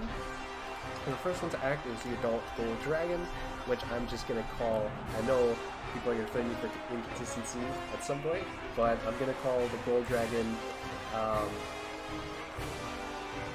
I'm going to call the gold dragon Virgo for right now. And we'll check my notes later. So Virgo rushes in and fights against Draco. We're gonna roll for some attacks. Bite, claw, claw. Okay. What is this one's AC? Draco's AC is... Okay, 17 misses. Okay, claw. 18 misses. 29 definitely hits. Then, 13 damage to Draco. As you see this big-ass dragon fight, they're wrestling against each other. Virgo makes the first swoop down towards Draco and slashes him in the head. That's going to finish that one's go. The Bright Queen.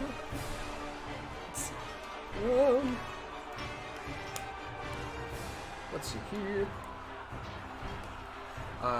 You see the Bright Queen. How fast can she move? Okay, so the Bright Queen kind of like she holds her staff and kind of like looks downwards and then looks up, her eyes going like silvery milky white, and she begins to kind of like float off of the ground, and she is going to she points her staff at Draco here, and she is going to cast a ball of water.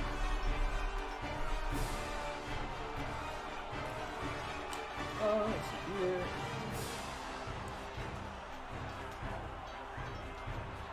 Gotta put the spell. Blah, blah. Okay, so see, Bright Queen reaches out and pulls some of the water from kind of like the moat surrounding the little castle area, and you see that the water kind of like attaches itself to Draco's wings. As Draco is about to like beat his wings against his chest, the water like freezes and kind of like holds Draco's wings in place as it kind of like roars and kind of like tries to break against the ice. The Bright Queen like looks at Draco and is like, "Hold still." I'm just going to finish the Bright Queen's blow. Draco is essentially restrained. Lucas, you're up.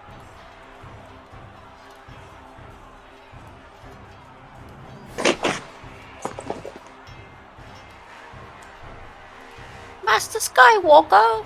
You're muted, sir. Sorry. First off, I would like to rage. Yeah. And then I'm going to run my ass up towards Draco. And so since he's restrained, is that when I get advantage on attacks on him? Or is that only when he's...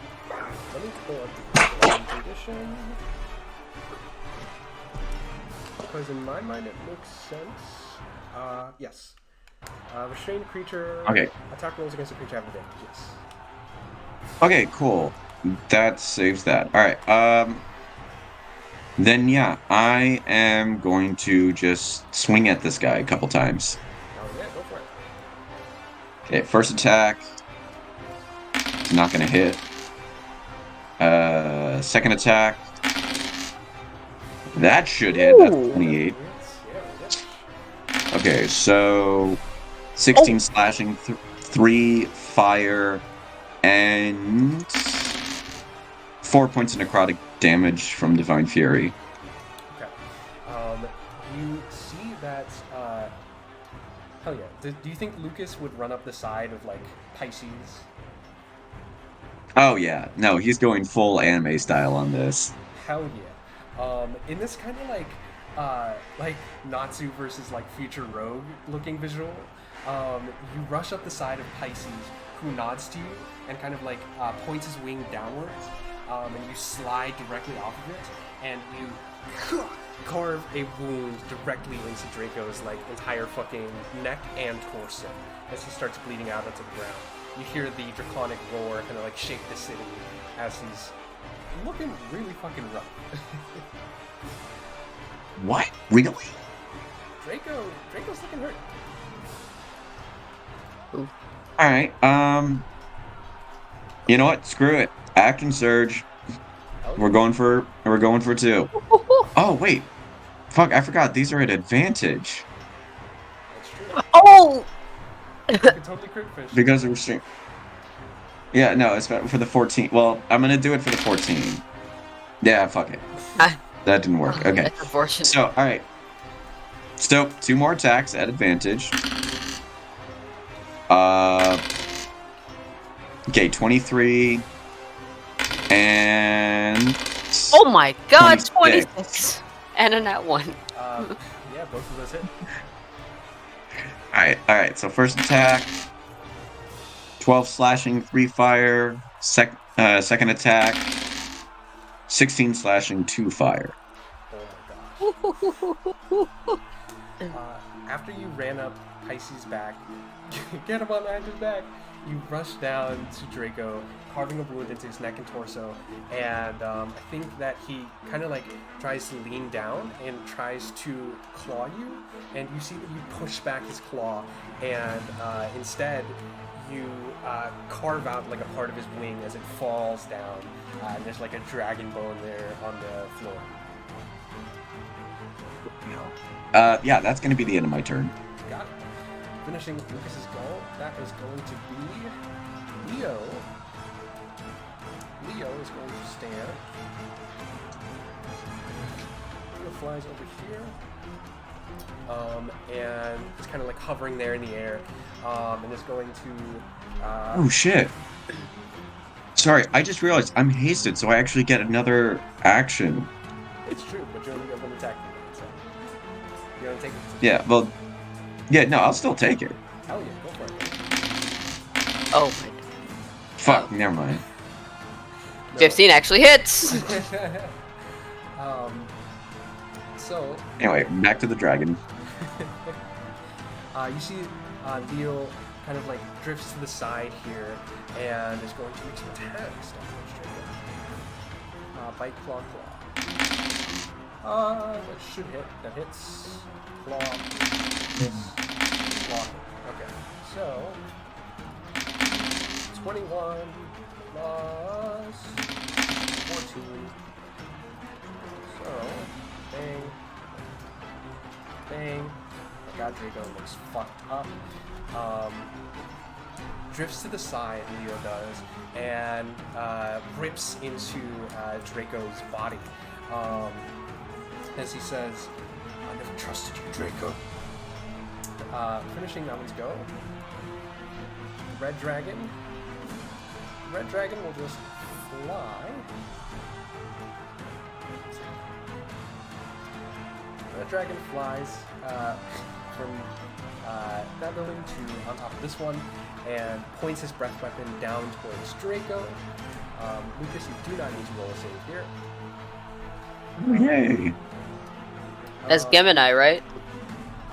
This, yep, it sure is. It is now. So Draco needs to make a dexterity saving throw. Success, but still rolls with half. 56. Oh, shit. Half 28. Points of fire.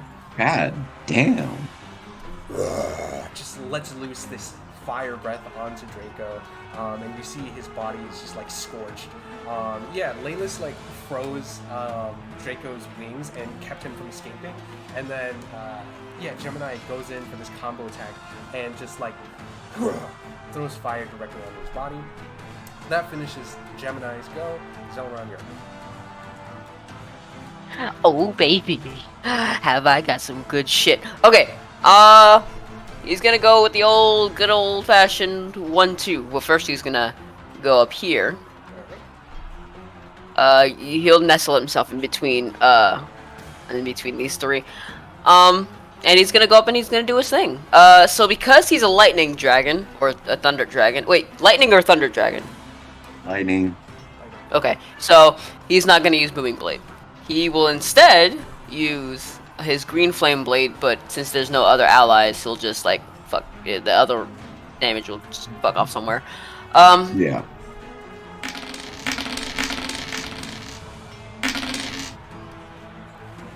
The twin suits. Oh my god, 17. Oh my god, hang on. That doesn't sound good. Alright.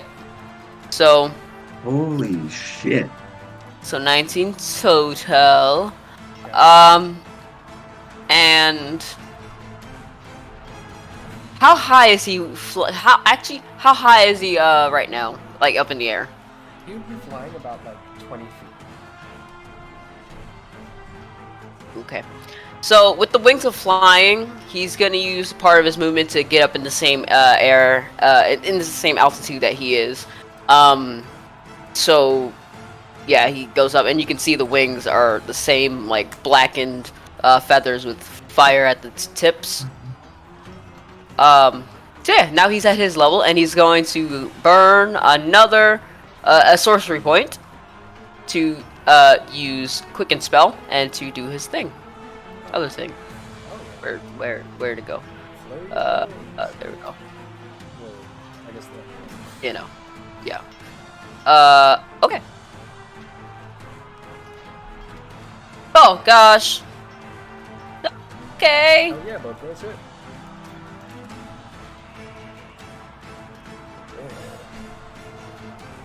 Oh my god. And so yeah, as he lays this on him, he's hitting attack and attack, just burning fire and stuff. He's gonna say to him in Draconic, "Why are you doing this? Are you under control, or are you just doing this of your own volition?" Leers back in pain from the hit, looks at you, and has a little glow to his eyes, and you see he looks at you, and he's kind of like flapping his wings. He looks at you and goes, "The book."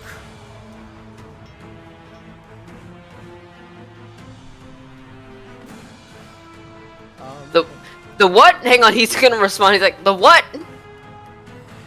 He looks at you again, and he looks over to Lucas, and I figured. he snarls and goes, "Hand it over, and I'll stand down." Fuck is he talking about? Yeah, I don't know what you're talking about, buddy. Says, "Don't play stupid. The spell." And why would that pertain to you? Why does this have to be a discussion? Just hand me the book and I'll go. Well, if you don't tell me, I'm gonna kill you. He looks at you and... No, we just said we won't kill him. You're gonna kill... Wow, after I try to, like, be civil and try to get my demands met? Yeah, no, go ahead. Tell me, why do you need this book, and why does it pertain to you? Okay, well, my demands are fair rights for dragons and also the book. Because... Okay, so the fair rights we can do, but why book? Because... Well... I don't really know. I didn't figured I would be asked why. I mean... Then why the fuck are you attacking the village? Why are you attacking the city if you have no reason to be here? You want a random book for no reason. What are you even doing here? This is pointless. You're wasting your time and my time. Our time. Mine. And lives. He looks at you and goes, "Well, why would I tell you why I'm after the book? I mean, obviously, if I'm after the book for someone, then why would I tell you why I'm after?" Oh, too bad. Well, I guess I'm going to have to kill you now. And then he just looks at Lucas and he winks. So yeah, he carries on. Finishing Zelrun's turn. That's gonna be Pisces, who looks at Draco and is like, "What book are you after?" And Pisces kind of like looks and goes, "Don't tell me. Tell me you're not with Godric." Draco says nothing in response. Yeah, I don't know, man. This guy's lost it. Pisces looks at Draco and is like, "Okay, let's just finish this." And Pisces pulls back his head and points his mouth directly at Draco. You guys do not need to make a dex save. Draco does though. Yay. Dexterity. Success, but still have. Let's see if he can survive his breath weapon. But not. Oh. Wow, I highly doubt that. He keels over and just bleh. Pisces leers back his head and just a breath weapon of undeath and necrotic energy shooting directly into Draco's chest, which forces him back and creates a crater in the wall of Rosohna. The city falls quiet if there are no more threats. Some of the citizens are still scared of the dragons, but the dragons do not attack. We are out of initiative. Now, so, and it's kind of, I guess, a comedic thing because Zelron, he literally just got done with saying, "All right, I'm gonna have to kill you." He raises up his sword, and immediately he gets fucking blasted by this ray gun, and he still has a sword up. Like his face is just like, oh, You see Pisces. okay. It's done. You don't have to hold your. You were about to. I wanted to. We were planning to, not just to see, but I guess it's proven that he's not mind controlled. So. How did that happen? First of all, sorry for stealing the moment. It's cool. And he sheathes his sword. No, look, honestly, if you want to attack me, you could. No, We're we're not getting that. We're not getting that far. We're not going that far. No. Okay, I just. It's fine. Okay. It's fine. Don't worry. We've had our moments. He nods, and you see Pisces still kind of feels bad about it, but you see that. So the rest of the Zodiac Dragons kind of land in the city. The youngest one, Virgo, is talking to the Bright Queen and some of the citizens here as well. And there's a little less fear of the dragons as they show that they are friendly. And yeah, you see Pisces looks at the both of you and is like, you wouldn't happen to know what book the guy was talking about or anything? No clue. No. He looks and goes, Lucas does know, but he's not going to say shit. Same. He's not gonna say anything either. He says, yeah, nothing. So, well, he did mention something about a spell. Don't know what, but assuming if it's with Godric, can't be good. And why would I have anything related to a spell? I don't practice magic. Yeah, if anything, she would have the book. Points to Adelaide. Wherever she is. Adelaide waves. He waves. I was just. She waves. You see Pisces kind of Hey, no, that works. Hi. Hi, that's me.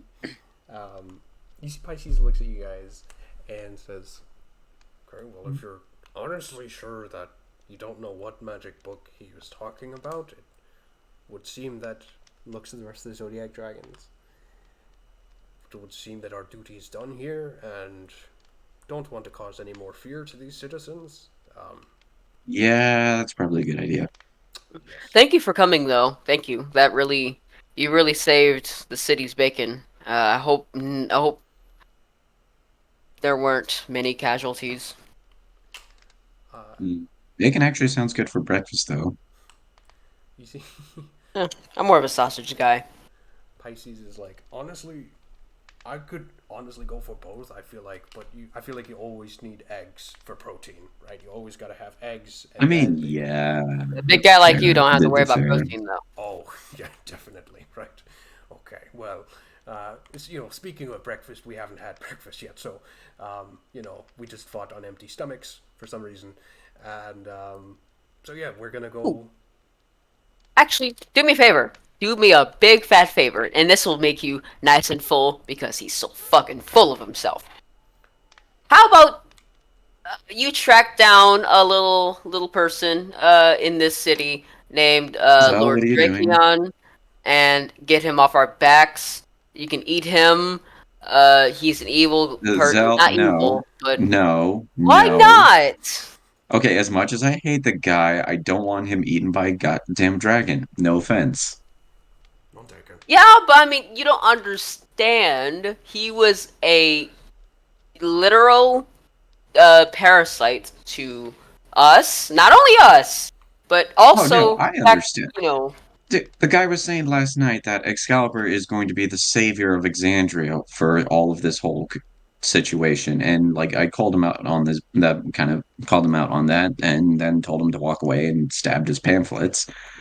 But no, the guy's an asshole. But I don't want him to be eaten by by a dragon. Okay, well, don't eat him. Just maybe scare him a little bit, though.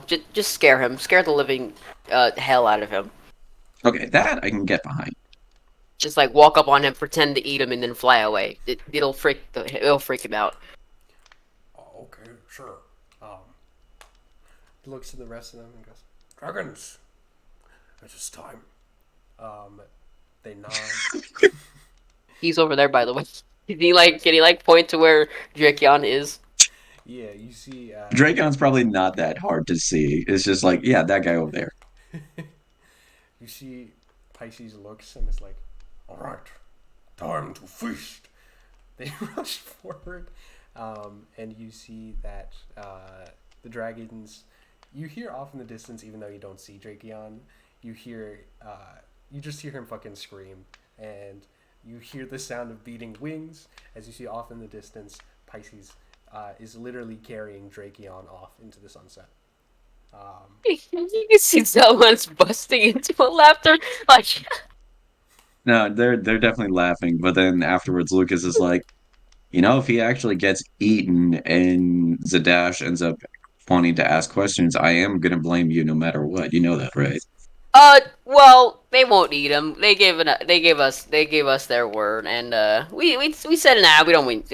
I think they're just carrying him off, and they're probably gonna drop him off somewhere and have him come back to the city on his Yeah. feet. And We'll see then him in a few weeks. Yeah, and then Lucas is gonna switch to Draconic and sort of in a more quieter tone and is like, how the hell did Draco know about the book, much less that I had it? Also, actually, he starts it off in Infernal because he's like trilingual, so it kind of interferes with the conversation. He says in Infernal, I don't fucking know.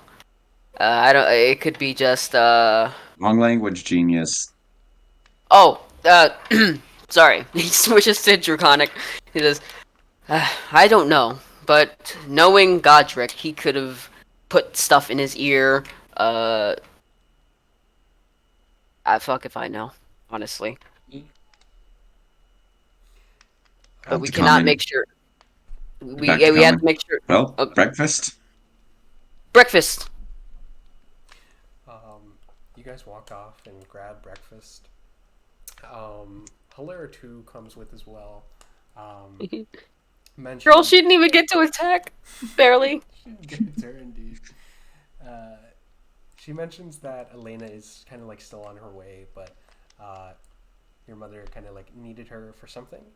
Um, but you guys walk off and grab breakfast.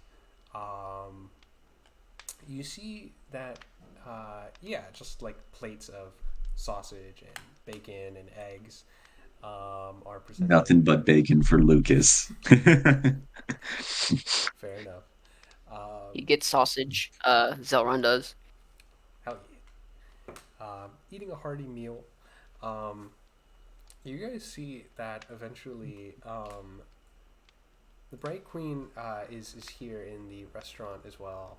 Um, as she's kind of like eating breakfast here with you guys around the table, she kind of mentions that like, so that was something, right? But if the dragon was with Godric, it's how would he have known that? I mean, just was he was Draco able to track you like that before? Have you ever had problems with dragons before, or have you ever been hunted by dragons? No, I mean, unless you count when they were with Emiko and she kind of hated us, but Right. no. Yeah. Well, it's I don't know. It just sticks out in my mind that Draco that he knew you guys were here, and that this city was being used as a base of operations. It just feels weird to me. Well, I mean, No. think about what's going on. I mean, he knows that everybody has been coming here for for probably a good amount of time, maybe a week or so. I Considering mean, at that the all very of his least, armies. Hmm? I mean, at the very least, since a little bit before Taldori fell. Yeah, I mean, because all of his armies are surrounding, like actually surrounding, this city. So I mean, it wouldn't be too far fetched to know. And also because this city's population damn near tripled in size since we've been back. So of course it's gonna draw a little bit of attention to us, which is the same thing that I was fearing about putting everybody in one place. If we put everybody in one place, then that's where we attack. That's where they attack. That makes sense. I think. No, yeah. I mean, with so many people here, it was bound to catch a dragon's attention, I suppose. And if he was after, what did he say he was after? A book or something like this? Something like that. I Some, don't yeah. really, I don't know what he's referring to. The only book that I've actually ever stolen was my sister's diary once or twice. And we aren't magic users, except for the little bit of magic that I possess. But even then, I rarely use it. But it says that it contains a spell. For some reason, he thought Lucas had it, which is odd, especially considering he definitely doesn't do magic. No. Um, you see that the Bright Queen looks at you, and it's like, okay, well, I don't know what other reason Draco would have. I mean, unless I guess he could have withheld information, which I mean makes sense being an enemy, but I don't know. She stands and is like, I'm going to head back to the castle and continue my discussion with my knights. I will see you all in a bit, I suppose. And you see the Bright Queen walks off. Wait, hang on. Speaking of which, hang on. Why are you even like here in this restaurant? Considering you have like chefs and all the like to make you anything you would want. Why come to a restaurant? Yeah. Well, first of all, I haven't had breakfast, and second of all, um, That's what you have a castle for, though. I mean, don't you have like the chefs? I mean, I have chefs in the castle, but I mean, you know, a woman wants to go out every now and again and spend time with her friends. Is that such a bad? No, no, no. Not that we Mm, don't enjoy the company. It's more like it was just kind of Well, odd, you know. okay, so think of it this way, Hazel. You're also a noble, right? Yeah, You have, like, back in hell, you have your own chefs, cooks, that kind of stuff, right? yeah. So then why the hell are you having breakfast here in a restaurant? Well, I mean, we are number one. We're on the opposite side of the whole existence, and secondly, Yeah, but you have your own cooks. You can just bring them with you, I right? bring You're a them Nova. here You with can all do this. that. I bring them here with all this danger. I would now if we were back in the castle, then I would have them whip up a quick dinner. Hell, or even if we were in hell, we would just have the chefs whip up, something. You're missing the point here, dude. I don't get it. But not that we don't enjoy the company, Miss Bright Queen, Miss Your Majesty, Highness. But I just thought it was a little, odd. That was mainly it. Right. I apologize for being odd, I suppose. No, you're fine. He's an idiot. Ah. The point is just. I'm going Oh, to no, go back it's to the fine. castle. Yeah, probably a good idea. The Bright Queen walks off. Bye. Okay. Gosh, How are you this bad at processing stuff? I don't know. Yeah. Well, actually, to be fair, it kind of makes sense since you kind of left the sending stone on speakerphone. All right. Now, hey, that didn't. I had to leave it on just in case, like, if I needed to, like, alert you guys early, and maybe she suspected something, and so I had to give out the order. If I, had it off, then, and if we kept going, and then she, like, said, hey, you're being followed, or something like that, then I wouldn't have any way to contact you guys, because I had to make sure that I could get the words out on the double. I And still feel so, like I still feel like there was a better way to try and do that, but most okay. likely, but, I am a little... Let's just hope nobody from Excalibur caught wind of that. Oh God, imagine the scandal. Local demon boy, uh, breaks woman heart. Well, I mean, there's that, but I mean, if they found a way to also record the thing, and then Oh no.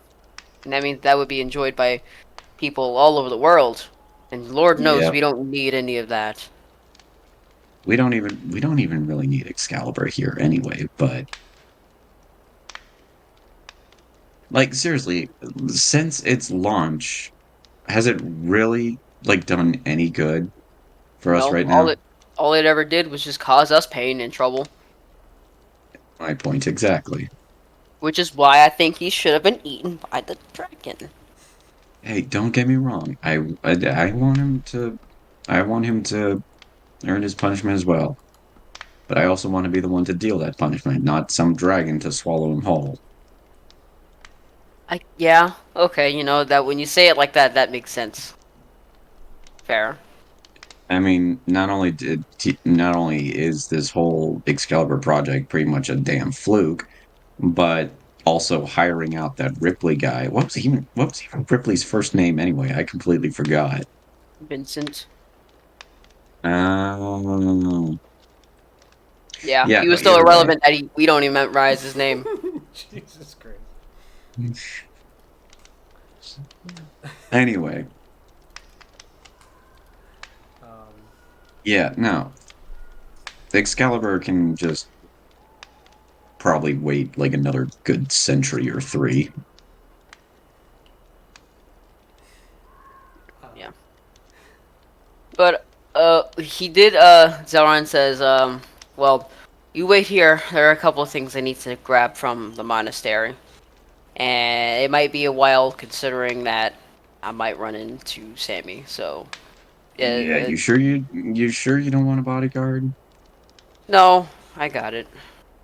I mean, You taught. I I've mean, killed, I've killed demons. I've literally been to hell and back. I've traveled across the dimensions to a place where fairy people live.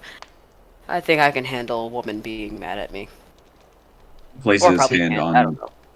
places my hand on Zellen's shoulder, and I'm like, I'm gonna give you another piece of advice from my father. Don't fuck Hell up. hath no. Yeah, no, there's that too. But Hell hath no fury like a woman's scorn.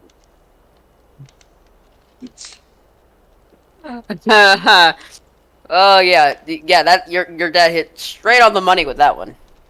Now, He doesn't I'll actually have laugh. to, That was just me who laughed. yeah.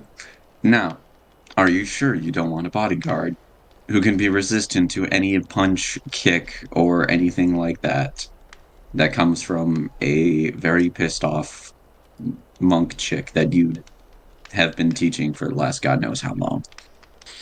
No, I'm sure. I think I can handle it. Yeah, Thank you though. you're, good luck. All right. Just kind of casually walks off. Bye. I'll meet you at the castle, I guess. Okay, he's gone. What am I gonna do? And he just walks off to the monastery. You fuck off to the monastery and you see that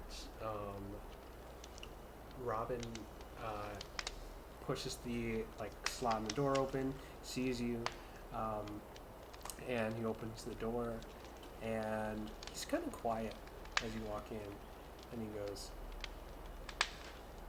"Hey, Zoran, Sammy has just kind of been. She's been. I know. I know. I'm just here to collect a few of my things before we head back out. I know she doesn't. I know she doesn't want to, really say anything. So I'll just grab my things and I'll leave out. How are you doing with your training? Doing good. Mostly been trying to, prepare for something to happen here in the city, and but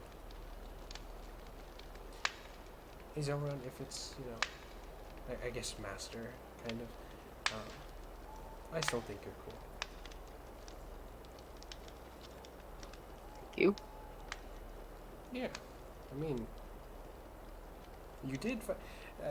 Sammy told us about the whole thing and the. Wait. She told you guys? You guys are just children. What? Oh, Why would she tell you? my car just crashed. She's. You see, Robin says. I was talking about in the Tournament of Dragons. She told us about. Oh. Yeah, of course, yeah. Speaking of which, how are you all doing? Did any of you guys get hurt, or are you all alright? Is Sammy okay? Sammy's okay. We're all okay. They didn't hit the monastery, so we were just kind of watching from like inside here. Okay.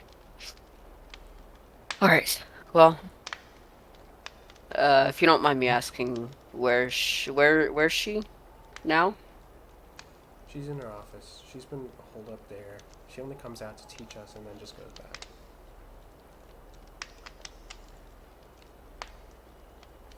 Okay. And he thinks to himself, fuck, why do my stuff have to be in my office? Why did my stuff have to be in the office? You see, Okay. Lucas's warning echoes throughout his mind a little bit. Okay. Robin is like, do you want me to like distract her and then like get her out of No. No. I got this. Are you sure? Because I could be like a really awesome ninja and like go in and like, like. No. Thank you. But no. You stay out here and you focus on your rudimentary attacks and focus on training up. Yes, sir. Okay. You walk up the stairs to the office. Sammy is just sitting at her desk, writing something in a little book. Just kind of like doesn't even look up as you walk in, and it's like, "Hey, Zo." Hey, Sammy. And that voice crack was also in there. We'll count that as him. Uh, hey, uh, I've come to just collect my things and to see how you were doing. I was assisting with the dragon attack and was seeing. Yeah, I get it. Cool. Your stuff's right there.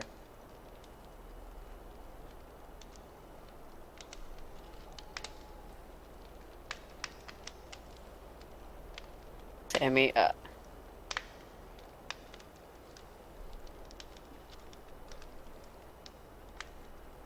know this is the wrong time, but fuck it.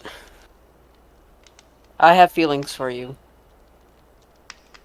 I know that this isn't right time to say, but I have to get it out there because just in case if I leave and something happens to you or me or anything like that, I don't want that last conversation to be our last one. So I just wanted to come out and say it. I have feelings for you, and I have for a long, long time, and that's why it hurt so much to do what I did. But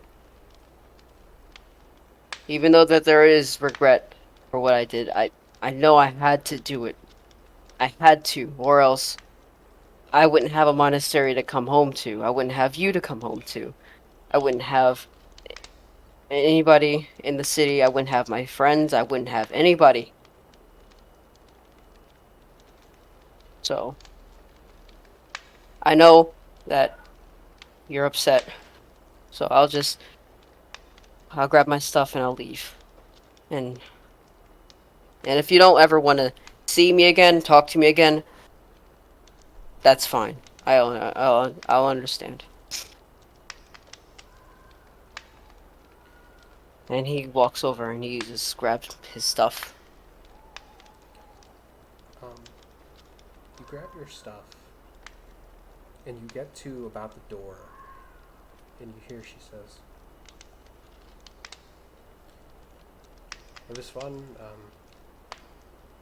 overthrowing Emiko, training for the tournament. That was cool.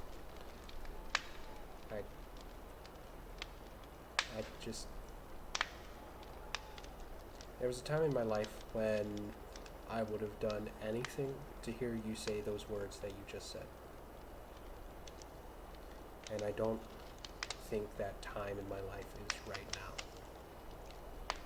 Maybe it's in the future, or it's in the past, but it isn't in the present. But it isn't that I don't want to see you again. These kids, they know I'm an okay teacher, Zelra, but you're really good to them, and I don't know if I need you right now, but I know they do. Are you still D&D? Little Max signed you. Happy birthday. Sammy says nothing else and just puts down the little feather she's writing with and just kind of turns around in her chair and just looks at the wall silently. And after a moment goes, He's mostly just standing there. why don't And, Sammy says, I think some space would be good.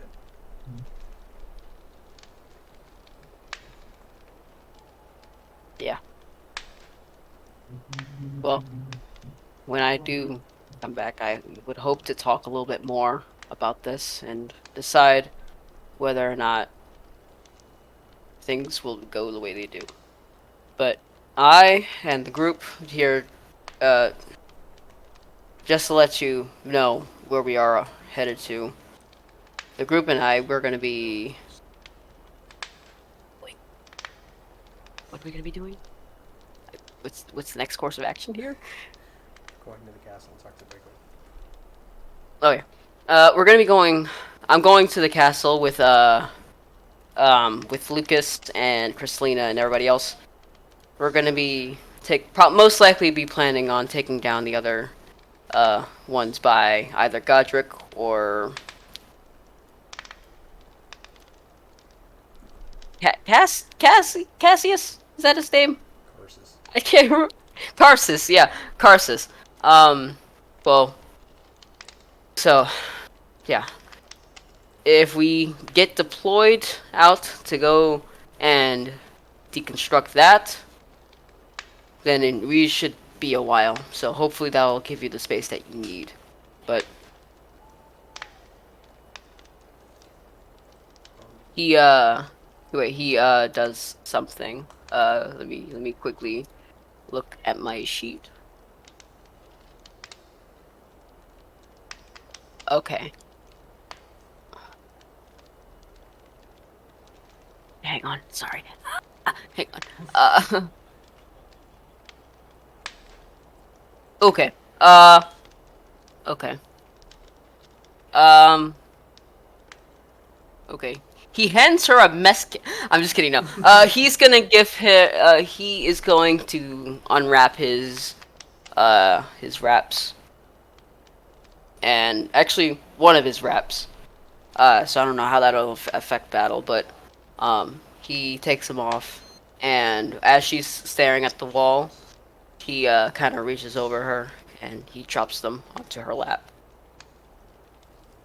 Until I come back, I need you to hold on to these for me.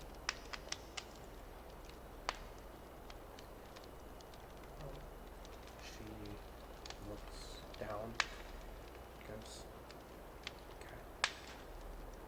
You better come back, because I want to give these back to you. You'll need them. You earned them, if anything. Despite everything that happened, I did want to say that you were a great student, and that you have become a way better martial artist and teacher than I ever would have expected. Way more than you ever think. So, I say to you, as your master, you pass everything. You have pretty much you've given these kids what I couldn't for the longest time, so that I'm proud of, and that you are free to do whatever it is you want. You are no longer under my tutelage. You've completed your training. And then he as he when he finishes that up, he walks out. I think that Sammy kind of like sits in the shadowy room. You know those like anime scenes where the tear rolls down the cheek and it's quiet?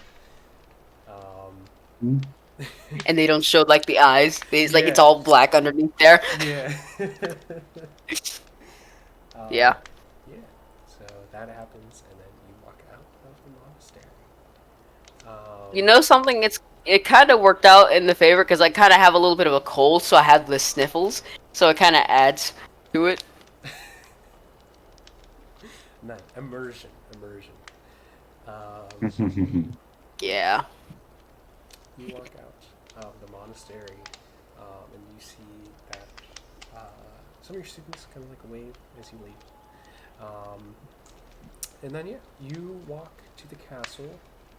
Lucas, you are there with the Bright Queen, standing around this table with 3 general knights, as well as Kendrick and Calroy, who are the 2 generals from the 9 Hells that Zelron brought.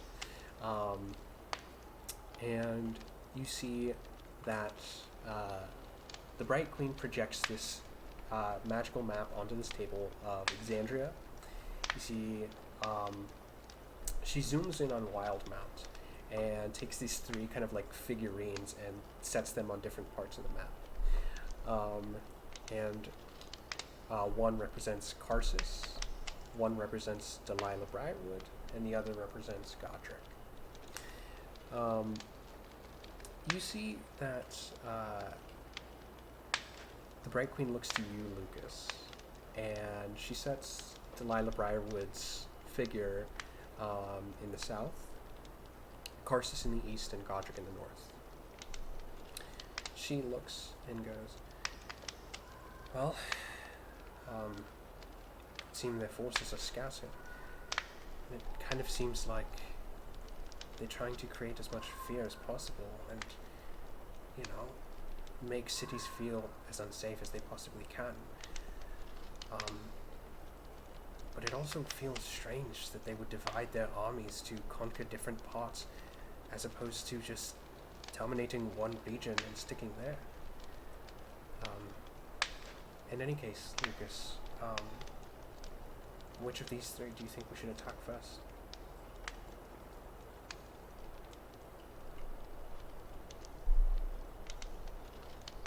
The two bigger problems out of the group would have to be Godric and Karsus. I mean, Karsus is supposed to be dead, and Godric's a prince of the Fae. I mean, Delilah is supposed to be dead as well, but honestly, we've taken care of her before. We can do it again. It's true. I mean, we dealt with her a long time ago. We're already familiar with her. She doesn't have that many more forces. I mean, she looks to some of the knights in the room here and is like, some of them have fought vampires before, so she shouldn't be that much of a problem. Honestly, if we wanted to send out a small squad to deal with Delilah and overlook her, we can then focus on Godric and Karsus.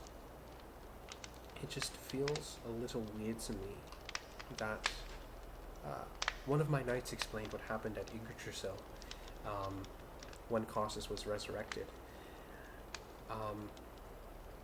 If Karsus was as important to Godric as he's making it seem like he is, then why would the two be in different parts of the region?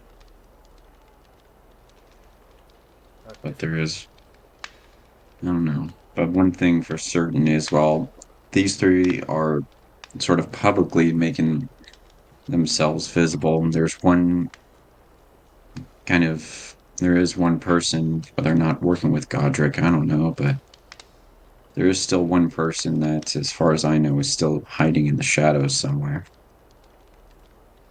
There's so, who could we who did we overlook? The nobody. Um, some of the knights here get nervous as this name is mentioned. The Bright Queen looks and nods.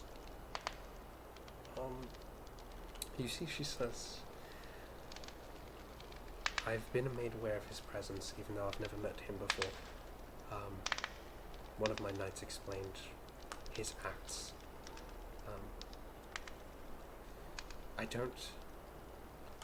The Bright Queen looks at some of her knights here and says, as far as I know, his movements just are not trackable. I have not been able to pinpoint a location of him at any time. It feels like he just moves erratically. It's confusing. That'll happen. There really isn't any way to kind of prepare for this to begin with, but the best we can do is try and gather as much information about his whereabouts and see if we can put two and two together on things, but he's still out there. And one thing's for sure, he's on the run now more than he was before.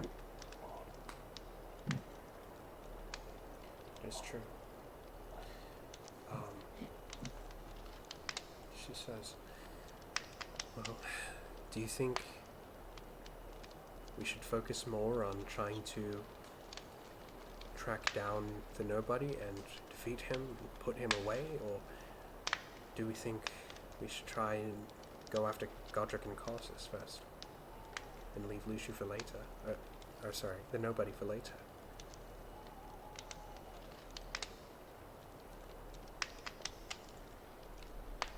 I don't know. If we deal with Karsus and Godric and focus primarily on them, then that means we have no idea of what the Nobody is planning in the shadows. But if we focus all of our efforts on trying to figure out where he is and what he's up to, then that leaves little to nothing to take care of Godric and Karsus. Honestly, if I didn't know any better, I'd say he planned it that way to begin with. He wants us to turn our back so that we can get shot from another angle. It's strange. I think Zelron arrives in the room here as well at this moment. Bright Queen looks and is like, Zelron, hi. We were just talking about strategy. As he walks into the room, you can see, everyone can see that, his face is, like, very stern and very determined. And, like, you know, he has just straight on face.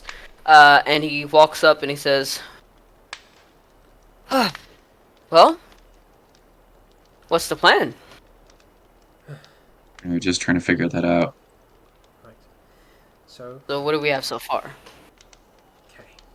Well, at the very least, we know where three of the main players are. We got Godric, Karsus, and Delilah Briarwood. Delilah, I'm honestly not too worried about. She's a vampire. She's died and come back to life multiple times before. Trying to take her out isn't going to be that big of a deal in comparison to the other two. Okay. Karsus, resurrected wizard, bit of an asshole, started the Fimbulwinter thing, Mm-hmm. and then Godric. Well, I mean, we all know Godric at this point. As Dick, King of the Feywild. Prince, but yeah. Or Prince, yeah. Th- Okay. Those are the three that are those are the three players that are making themselves visible as far as we know. Then we have the Nobody, who, after that whole altercation at the Cliffkeep Mountains, has gone dark. Okay. So, alright, so what is the main thing that you guys are, like, hung up on, that you guys are, like, indecisive with?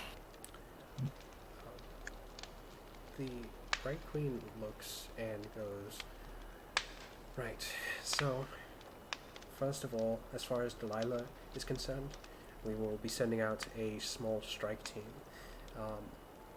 We don't need to worry that much about her. We have fighters who are experienced against vampires here in our forces. The other thing is that if we do focus Maybe on... make sure. Sorry.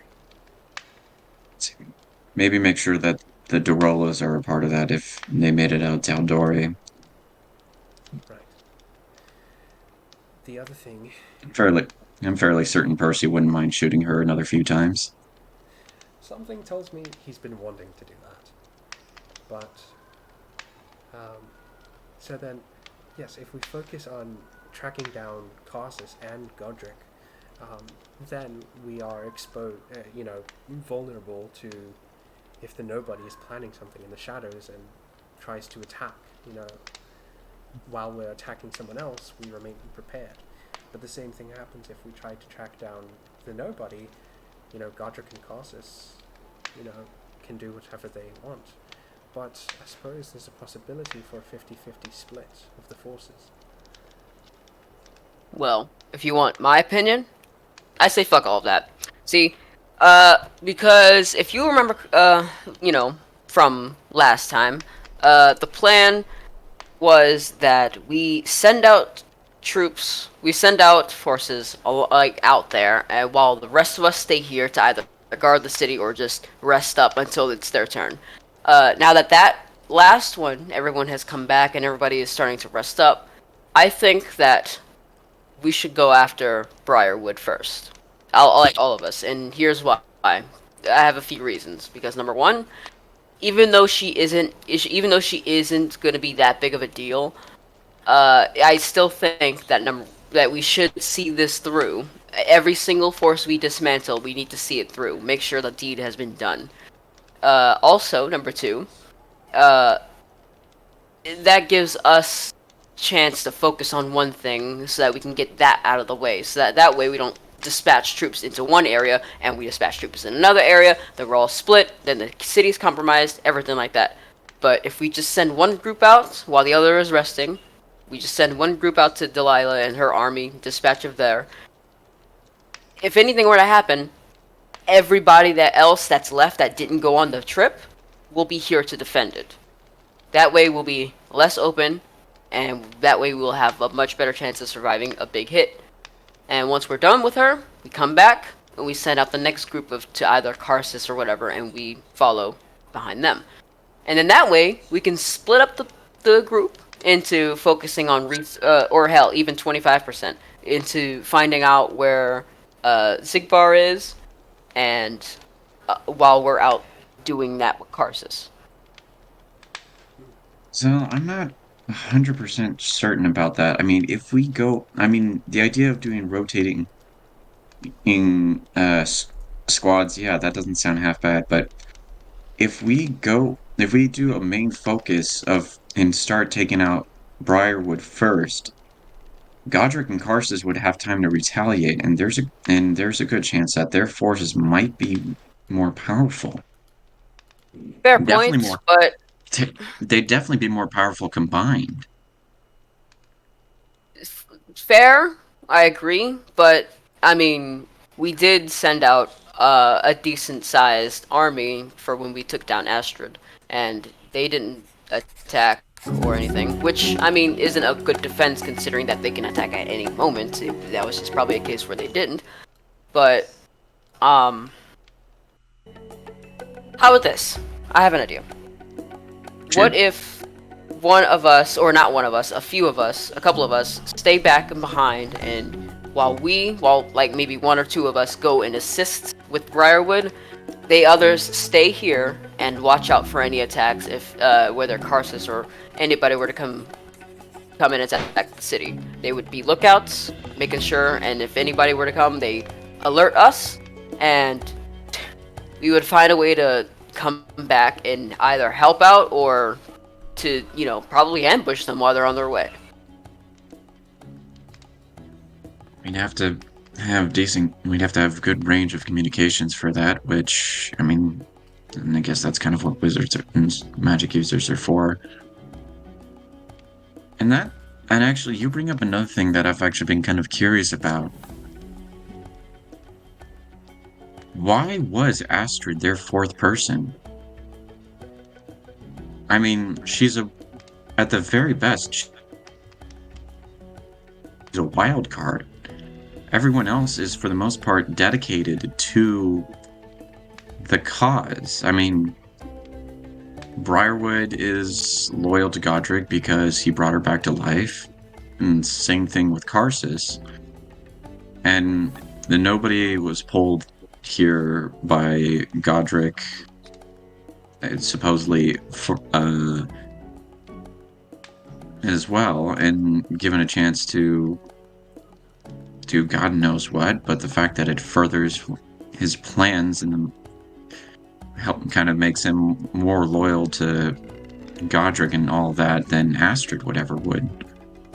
So why put Astrid as a visible fourth person in this supposed takeover plan? You make a very good point.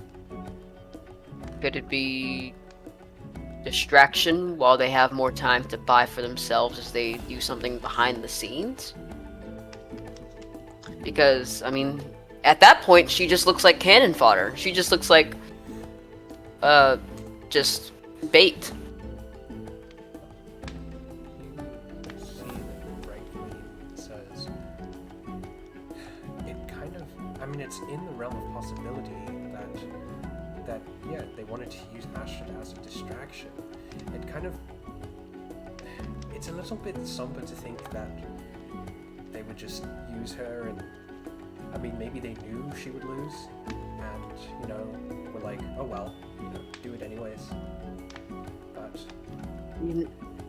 I mean, And- that's not that far off. I mean, think about it. In comparison to even Delilah, Astrid isn't that powerful or anything. And her armies were just as was way smaller than what Delilah had. It's true. And they already had. So Go ahead. no, go ahead. Godric already had plans for a wizard to be resurrected. Why would he need two? You know? Two armies of mages. Uh-oh. Not only that, I mean, I can understand trying to find a replacement because the way I see it is maybe it was something around a last minute thing. Because think about it. Who else that was in the original roster could have fit Astrid's role better than what she was doing already? There's like a good list of like at the very least 2 people on that. It's true. I mean, I suppose. Well, Godric needed someone's soul, and Vincent was used. His soul was used to resurrect the Colossus.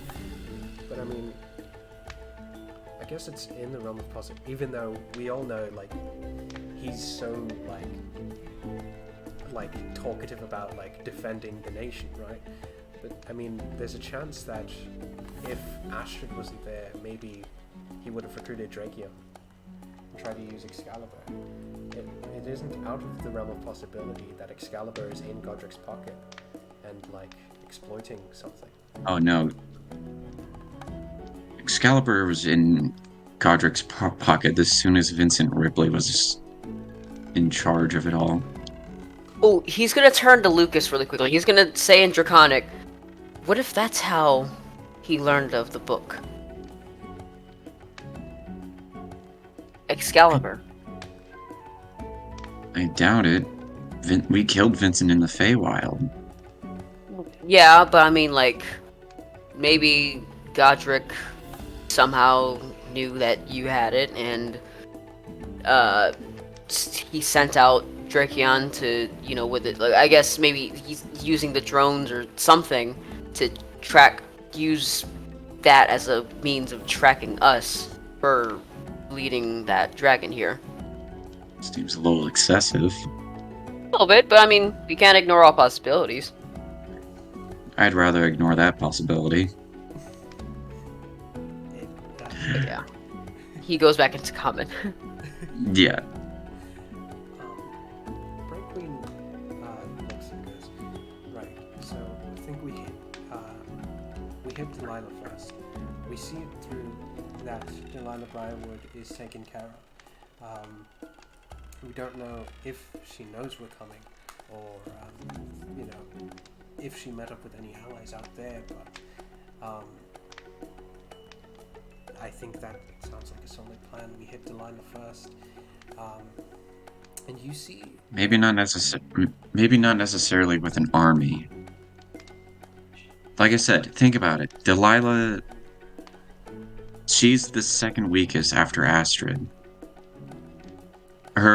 Granted, yeah, she's a vampire. She's a well-known necromancer who aided the Whispered One. She's a tyrant who did horrible things for the sake of bringing a loved one back, which, that doesn't really make her a tyrant, but, there are certain limits that should be placed when it comes to that. Moving on. Now, as for the people who... Sorry, good. We could just simply do with a strike force. Just kind of looks around and is like, you don't have any more figurines, do you? She nods and she's like, I've been waiting for this opportunity. I have 20, and just holds this cardboard. Oh, all right, yeah, no. So Lucas grabs the figures and goes, okay, so we said, if we do end up with Delilah first, and like I said, she's a more strong-willed devotee than Astrid ever is. If she goes down, then there's a chance Godric and Karsus will want to retaliate against us. So, if we keep close to all of our forces here, puts like a small group of figurines on the map where the city is to symbol like the armies, and then says, and then if we take somewhat of a small strike force to where Delilah is, puts a couple of figurines close to where Delilah is placed at. It shouldn't take us that long to wipe her out. And once she's down, I doubt any form of her forces are going to follow, because most of them are probably going to be undead. If she goes down, they go down. And if Godric and Karsus does retaliate by bringing their forces, puts figurines in those two spots and kind of moves them around Rosohna. Wait, are we in Rosohna or Rexington? Rosohna. Okay, so yeah, puts them where they're circling Rosohna.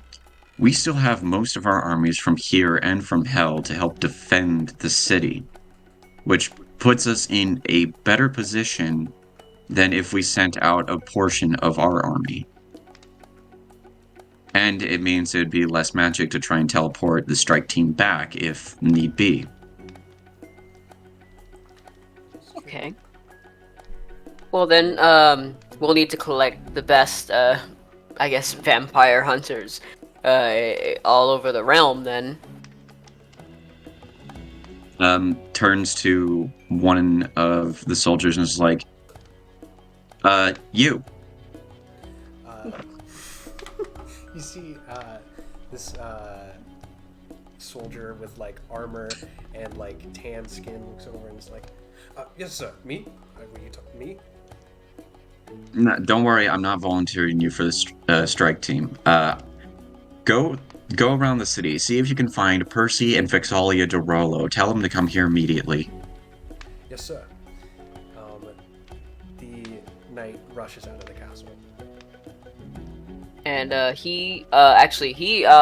Zelrond is gonna look to, what's the captain's name of the demon? He will start with a H. Oh, Kendrick. What? Kendrick. Like Lamar. Kendrick. Kendrick? Yep. You sure it was Kendrick?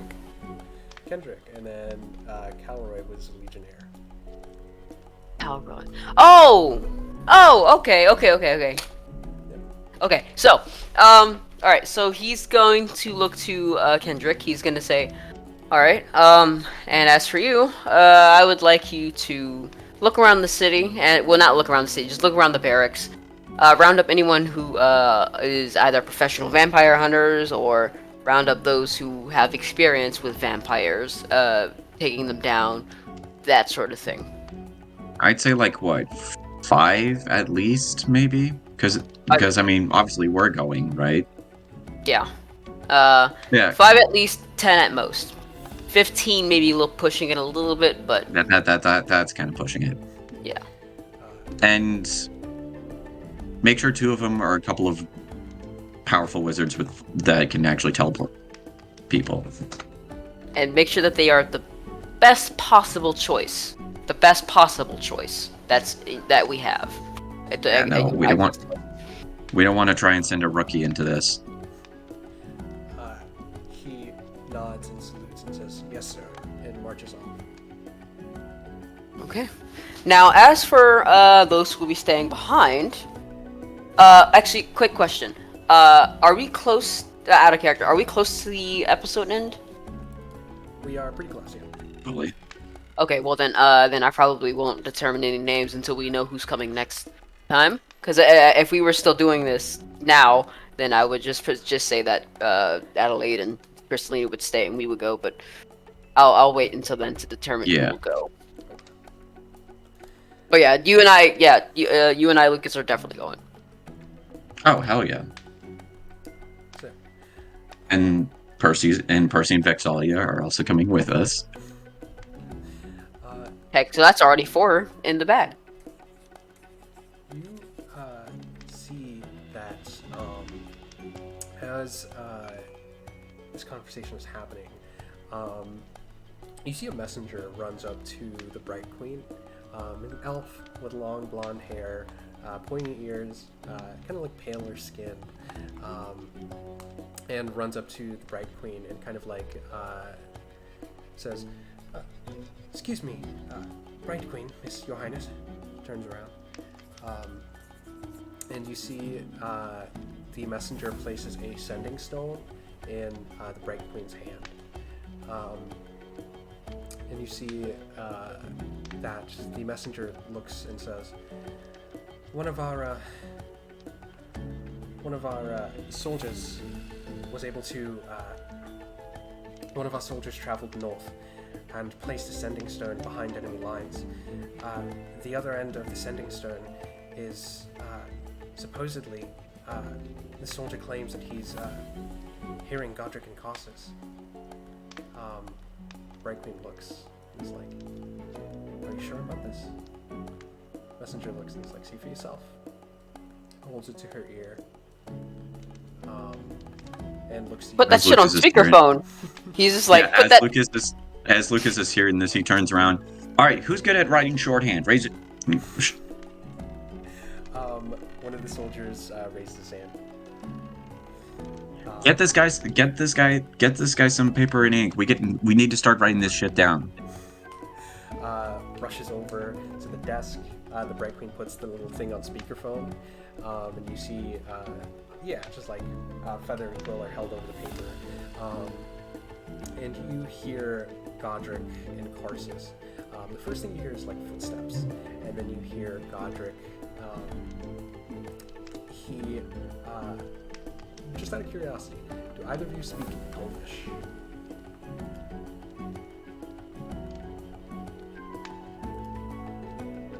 You kind of cut at that. Did Yeah. Oh, sorry.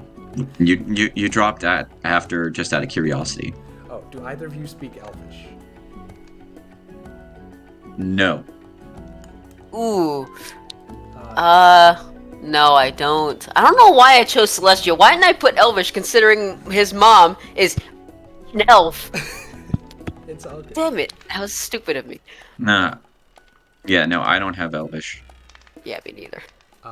But you see the Bright Queen holds out a little pyramid, and in her hand she casts Comprehend Languages. And you see that Ooh. you can hear Godric's voice. At first it sounds like gibberish, but eventually turns into... Godric says to Carsus, "Do not worry about Astrid. It was not worth holding the Western Territory anyways." He says, "Your temporary place of housing. Of course it's not going to be directly in Shorehearth. We cannot risk it, being that close to Rosohna. When the enemy remains there, we cannot risk that." Carsus says, "Then where would you have me stay, Godric?" Godric says, "I fear that it may be smarter to have you in Blade Garden or Grimgulair or something like this." Godric says, "How is the spell coming along, by the way?" "It is almost ready. We should have a small unit remain here on the continent, while the rest of us march on Vasselheim." "Right.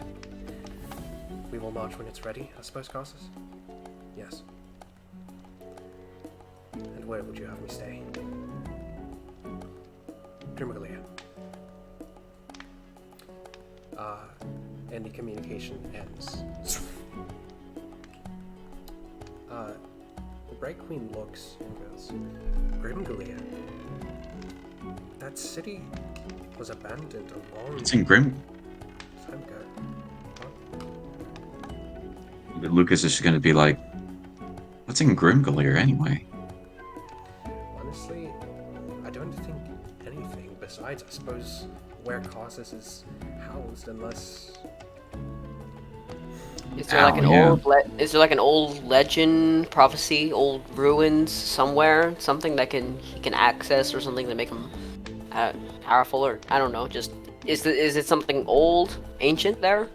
She looks and goes, so, back during the time of the Calamity, it was one of the spots that was affected by the Battle of the Gods. But, yeah, I mean, it was a temple that was dedicated to, I can't remember which god, but, yeah, a long time ago, the wizards there would write prophecies and see into the future and things of this nature. But the only problem is that it hasn't been used in decades. I don't think anyone would be alive there. I guess if he's after... They did take notes very frequently, so maybe he's after those, or some kind of magic item left behind by that civilization. Here, Also, they said something about preparing some sort of a spell. You see, the Bright Queen nods and is like, I don't know what spell he would be after. I mean, I haven't done much research on Causus. I mean, this is my first time hearing about him, honestly. I know someone who might.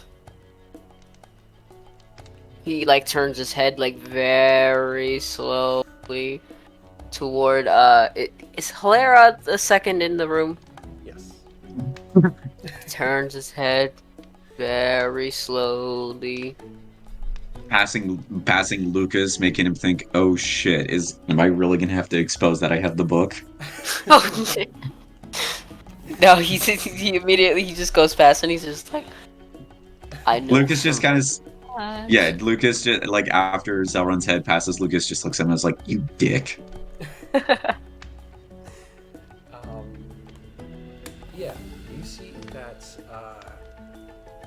Hilaritu looks at Zelrun and is like, okay, fine, Jesus. I guess it wouldn't exist in this world, who cares? She looks and is like, okay, so from what I know about Karsus, like,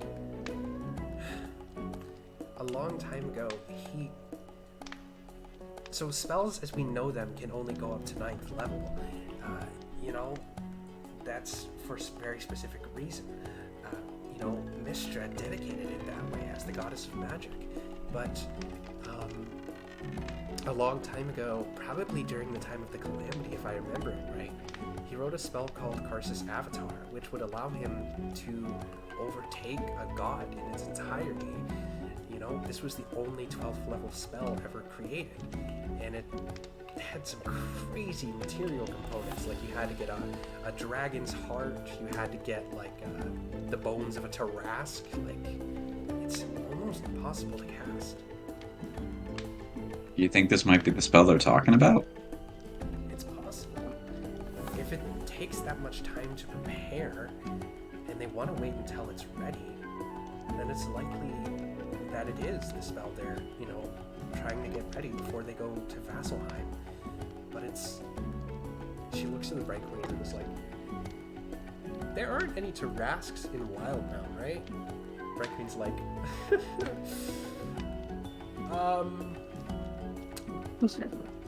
There are Tarasks here, aren't there? Yes, but it hasn't been... So going back to the Calamity again, it was buried underground, you know? It was held there by magical means, but you would have to be a very advanced magician in order to unseal the Tarask. Right. Karsus is a wizard. Right. Okay. Follow-up question. And keep in mind that this is also hypothetical. If they're preparing that spell, do you think that Karsus is able to cast it without say, having it written down, do you think he would be able to cast it all from memory? It's a long spell, a long incantation, but I guess it comes down to if his memory is that good. It would. I suppose it's possible, but more likely it would be easier if he had it in front of him. That, and he also. Hilera too kind of looks and is like, yeah, it requires more than one caster. Mistra never wanted something like Karsa's Avatar to be cast again, and made it so that no one person could cast it. It had to be like a team of 20 people at the minimum. And that makes sense why Delilah Briarwood's in the play. Okay. So, big ass spell, 20 people. Most likely it's good to at least have a copy of it written down for everyone.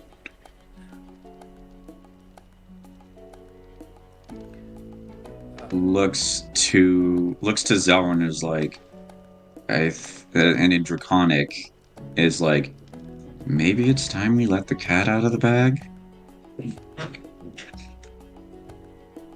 Probably not yet. Maybe because just in case if there are any eyes watching, and also because if more people knew, that would mean that they would be in more danger. Okay, then I got a plan. Just go with me on What this. are you planning? Something to hopefully get those eyes off our backs. And kind of clears his throat and is like, so about that,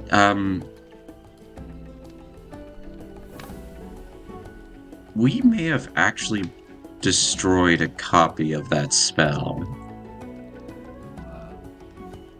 At that moment, you see Hilera 2 and the Bright Queen, as well as some of the soldiers here as well, all in sync, are like, what? Okay, hear me out. Scratches the back of his head as if, like, kind of making an expression of, like, yeah. So, hear me out. We were in the Feywild. Laura was captured. Titania asked us to try and find a journal that belonged to Karsus. We found it. And we got into a fight. And it kind of got destroyed. Yeah. Because, I mean, when you're in our position with a person like Titania bossing us around, and she's leaving things out of, the mission statement, and she's not giving us the full story, along with her being an absolute bitch to us. Yeah, we got kind of She is a Fey. fair. So we got a little heated, and yeah, we did get a little heated, literally. And yeah. Go ahead and roll, either one of you, go ahead and roll a deception check at advantage. What's your Him. deception at? 0. Okay, Zelron's deception is at 4. So. Okay, that's better than me. Roll with advantage, fuck. buddy. Oh. Oh no! Oh Oh, fuck a duck. no! And he's gonna look also at who else is in the room that's a part of our party? I'm gonna try to turn this as much in our favor as possible. You see Alora is here as well. Well, Alora. Yes. Well, even though you weren't really with us, that's pretty much when we were out there trying to save you and everything that happened. All we did want to do was get to you, and she said that if you being us, if we don't get her that book and we don't do what she says, she would hold you, and she wouldn't even let us even physically see you. She had to make a projection. You remember? So no, when you remember, Laura. yeah, so when you finally turned back up, and Titania was still being an absolute bitch to us, we got a You little get spite. it, right? Yeah. You see Alora looks at Zelron and then looks at Lucas, and then kind of nods and is like, "Yeah, no, I was, yeah. The thing with Titania was that she needed a little convincing, and yeah, even though she kind of like nods and is like, yeah. So the point is, looks at the Bright Queen, looks at the soldiers, Alera too. It's like, the point is, they found a copy of the spell and it was destroyed. And it looks like the Bright Queen believes this. And you see, she says, why would we? I mean, I understand Titania, but it's like, we could have played keep away and just won the war that way and just kept it secret the entire time. But I guess if he's out there trying to rewrite the spell anyways and trying to remember how it goes, it's a little bit. And if that was his only copy of the spell, because I mean, as far as I know, wizards don't resurrect with their spell books in hand, It's true. He then can't cast the spell unless he goes he off can't. of pure memory. And even if he did, he'd still need a copy of it written down for everyone else. Or else it will be a long and arduous task of informing everything what to do at the exact letter, and possibly one of their forces even forgetting it.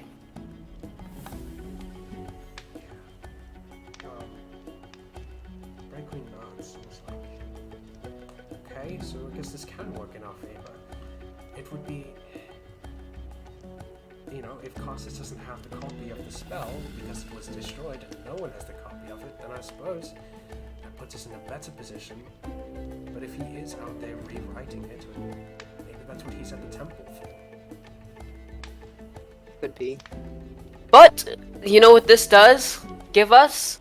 This gives us an opportunity. This tells us that he will probably not be coming here anytime soon. Karsus or Godric. Don't know why it slipped from me there. Yeah. No, Lucas is going to take the Karsus mini, put it over, they just like look at the map. It's like, okay, so where the fuck did it? Oh, right here. Puts it in where they heard Godric saying it was going to be at. And it was like, so as far as we know, Karsus is going to be by himself here. And with close to limited support. Okay, this is going to sound like a bad idea, but I might change up the plan a little bit. Wait, hang on. Before you even say that, quick question. Out of Godric and Karsus, which one is the most, like, I guess, numbered full, and which one is the most powerful of the two? Between Godric and Karsus, Karsus probably has less soldiers and less support in general than Godric does. Well, I mean, he's a even fucking if wizard, he were... man. Well, I mean, even if he weren't going over there, like, if he were still here and he were, like, this conversation never even really happened about him leaving, but then, with his support, I guess, what would it be then, at that point? Would it be two? Right. Between the two, yeah.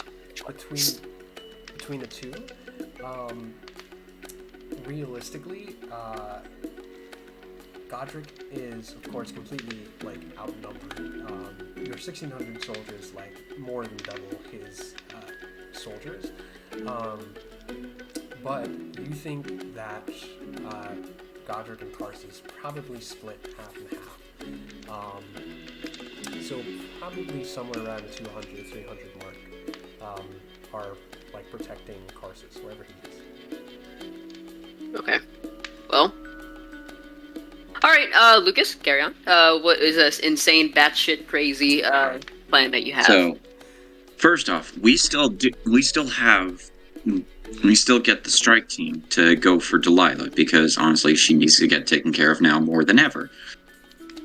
But that's not the only strike team we're going to be sending out. Takes the minis that symbolize the party, and it's like, or takes the minis that symbolize the strike force, the Delilah strike force, and it's like, if we get the Derolos to man the strike force against Delilah, we can have a secondary strike team, probably much smaller, go after Karsus, where he's at, places the player minis over where Karsus is at. That way, 2 birds, 1 stone, and then eventually, once that's taken care of, we can eventually regroup and then have our forces go after Godric, who would be, who would have and be diminished because lost 2 of his spellcasters, and he would lose the person who knows how the spell is actually run. Okay. One thing though, your plan, it checks out, but one thing is that doesn't Karsus have like an army with him? Setting in a small strike force to take him out would be kind of fruitless. I mean, considering he has everybody and we only have a few people. That's, I guess, a good point. Alright. Just kind of looks and it's like,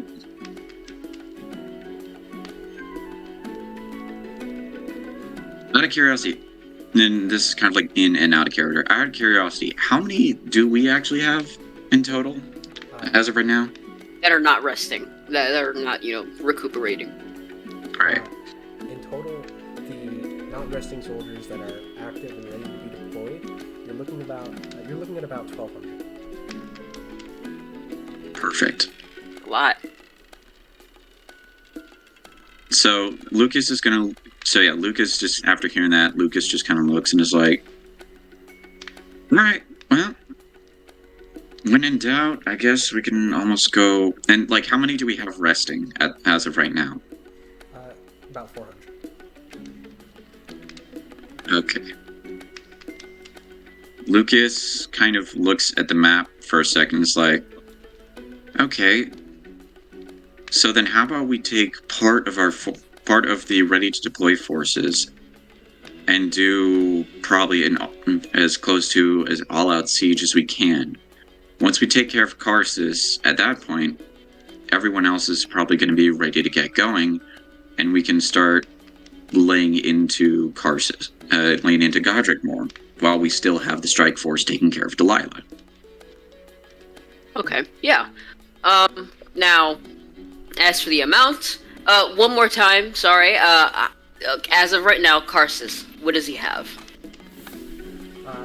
Karsus has about 200 soldiers. Oh, wow. Okay, well then, yeah, we can just deploy, 400. Yeah, we deploy 400. 400 and the party to go after Karsus, while we still have the strike team of about 10 to 15 going after after Briarwood. And then, once we know that both of those are taken care of, we all converge on Godric. Yep, and we all blitz him. Okay, perfect. Now, as for the forces that we choose, we will need to choose people who can also counteract some of his magic. Even though a lot of them have been used during the Astrid siege, but I'm pretty sure we still have a few lying around. But people who can, number 1, counteract his magic. Number 2, we'll have to bring along most of my demon army, because he deals.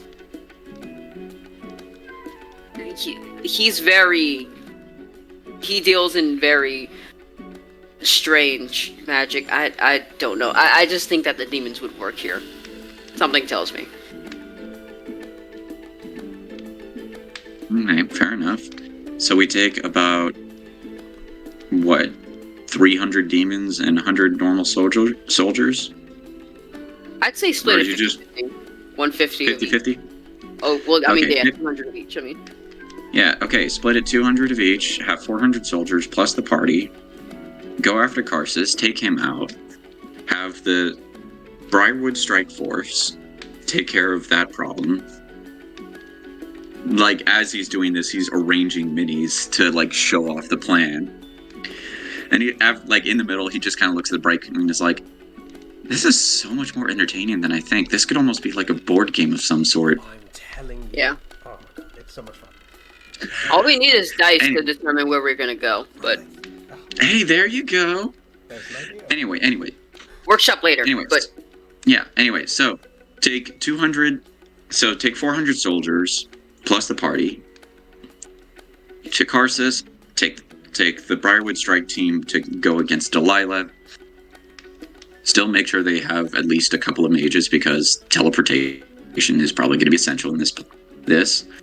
Then, once we know that both of them are taken care of, we all converge on trying to take care of Godric and just start out an all-out siege. Yep.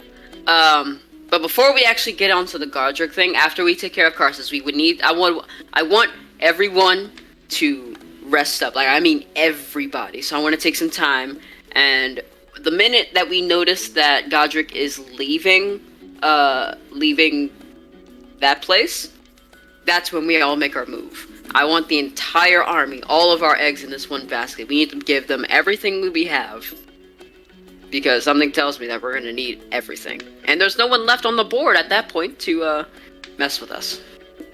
Except for nobody, but at that point, we can probably take care of that easier said than done. Well, then I guess we'll just leave. Said. I guess we'll just leave like maybe 150 of troops here to defend the city, just in case if he pops up. Now, for this to really work 100%, communication is key. So we're going to need sending stones to the heads of each of the different sections. We're going to need at least one for here, since this is base of operations. Maybe 3 or 4, just to be safe. We'll have one with the Briarwood Strike team, and we'll have a couple laid out for the amount of soldiers going to take care of Karsus. And also along with our people who are going to be going with Karsus, we need people who can also cast message. That actually is probably better than the sending stones. Yes, because those only work for a limited amount of time, which is sending. Whereas messages, we can just turn it on at any time, and we can just send it at any time. Right. So we're gonna need. So for each of these strike teams, we're gonna need mages dedicated for communication. And like I said, we'll need one for the Briarwood Strike team. We'll need like at least 4 or so here to help delegate between the different forces, and then we're going to have at least maybe at least 2 for the group that's going to take care of Karsus. One for the demons and one for everyone else. And turning back to Alora, he says, "That means you're coming along with us, because we're gonna need all the mage help we can get, and also you too, Hella. You are a pretty cool epic sorcerer, so you can help out." In that case, we could also have the mages for the army. Oh, and then we're also going to need a couple. We're going to need a good amount dedicated to the amount of forces that are going to be in charge of the armies here in Rosohna. And that way, each of the messenger mages can delegate to the generals. Makes it a lot easier. And holy shit, this is an actual plan. Yeah. Crafted by two masterminds. If we were here physically, I would fist bump you. Fair. Yeah, and like Zone was saying, we'll take Alora and Hella. I'm sure, and also when Percy shows up, I'm sure he has someone in mind to help him out with the strike force. And then, the rest of them can be sort of Delegated here. And, oh yeah. Points to the soldier with the pen and paper. Shorthand guy. We're gonna need you by the sending stone here so you can help delegate to know when Godric's on the move. Yes, sir. And also write this down so we can use it against him, and also rewrite and transcribe it to all the different messengers. Salutes and goes, yes, sir. The Bright Queen looks at the table and says, right, looks like we have a plan then. Suppose it's just a matter of execution. You see that the guard eventually returns, and Percy and Vex are here in Rosohna as well, having survived Oh, thank God. the fall of Taldori. Taldori. Sorry, Matt. Taldori. It's a Taldori, eh? Taldori Empire, eh? So Percy. Hey, you know it's a republic. Remember that, eh? So Percy and Vex put together a strike team of some of the finest vampire slayers. Percy very happy to once again get even more shots in against Delilah. You see that, so Percy and Vex gather vampire slayers, while the rest, the soldiers that have been delegated to the strike team against Karsus, are given the order to rest and prepare as much strength and magic as they can for the following battles. Masters of communication are also delegated to the various departments. Percy and Vex are handed sending stones. Alora will be going with the boys, the party, to take down Karsus. And Godric is going to be tracked the entire time, and at the first sign of danger, at the first sign of Godric making a move to Vasselheim or something, then the party and the armies will make their way. That is where we'll call it, right there. So, Yeah. I just have one question. Do we get a level up? no, not yet. Zelron faced some emotional tension, okay? I mean, fair enough. He deserves some leveling up a link. Thank you to my lovely players for participating in the game this weekend. And yeah, they got their full plan on. It was really cool to see. And so tune in next Sunday for the continuation of the War of the Solstice, also going by the name of Ragnarok in the second clip. We will see you guys next Sunday. Fare thee well. Bye-bye. Bye.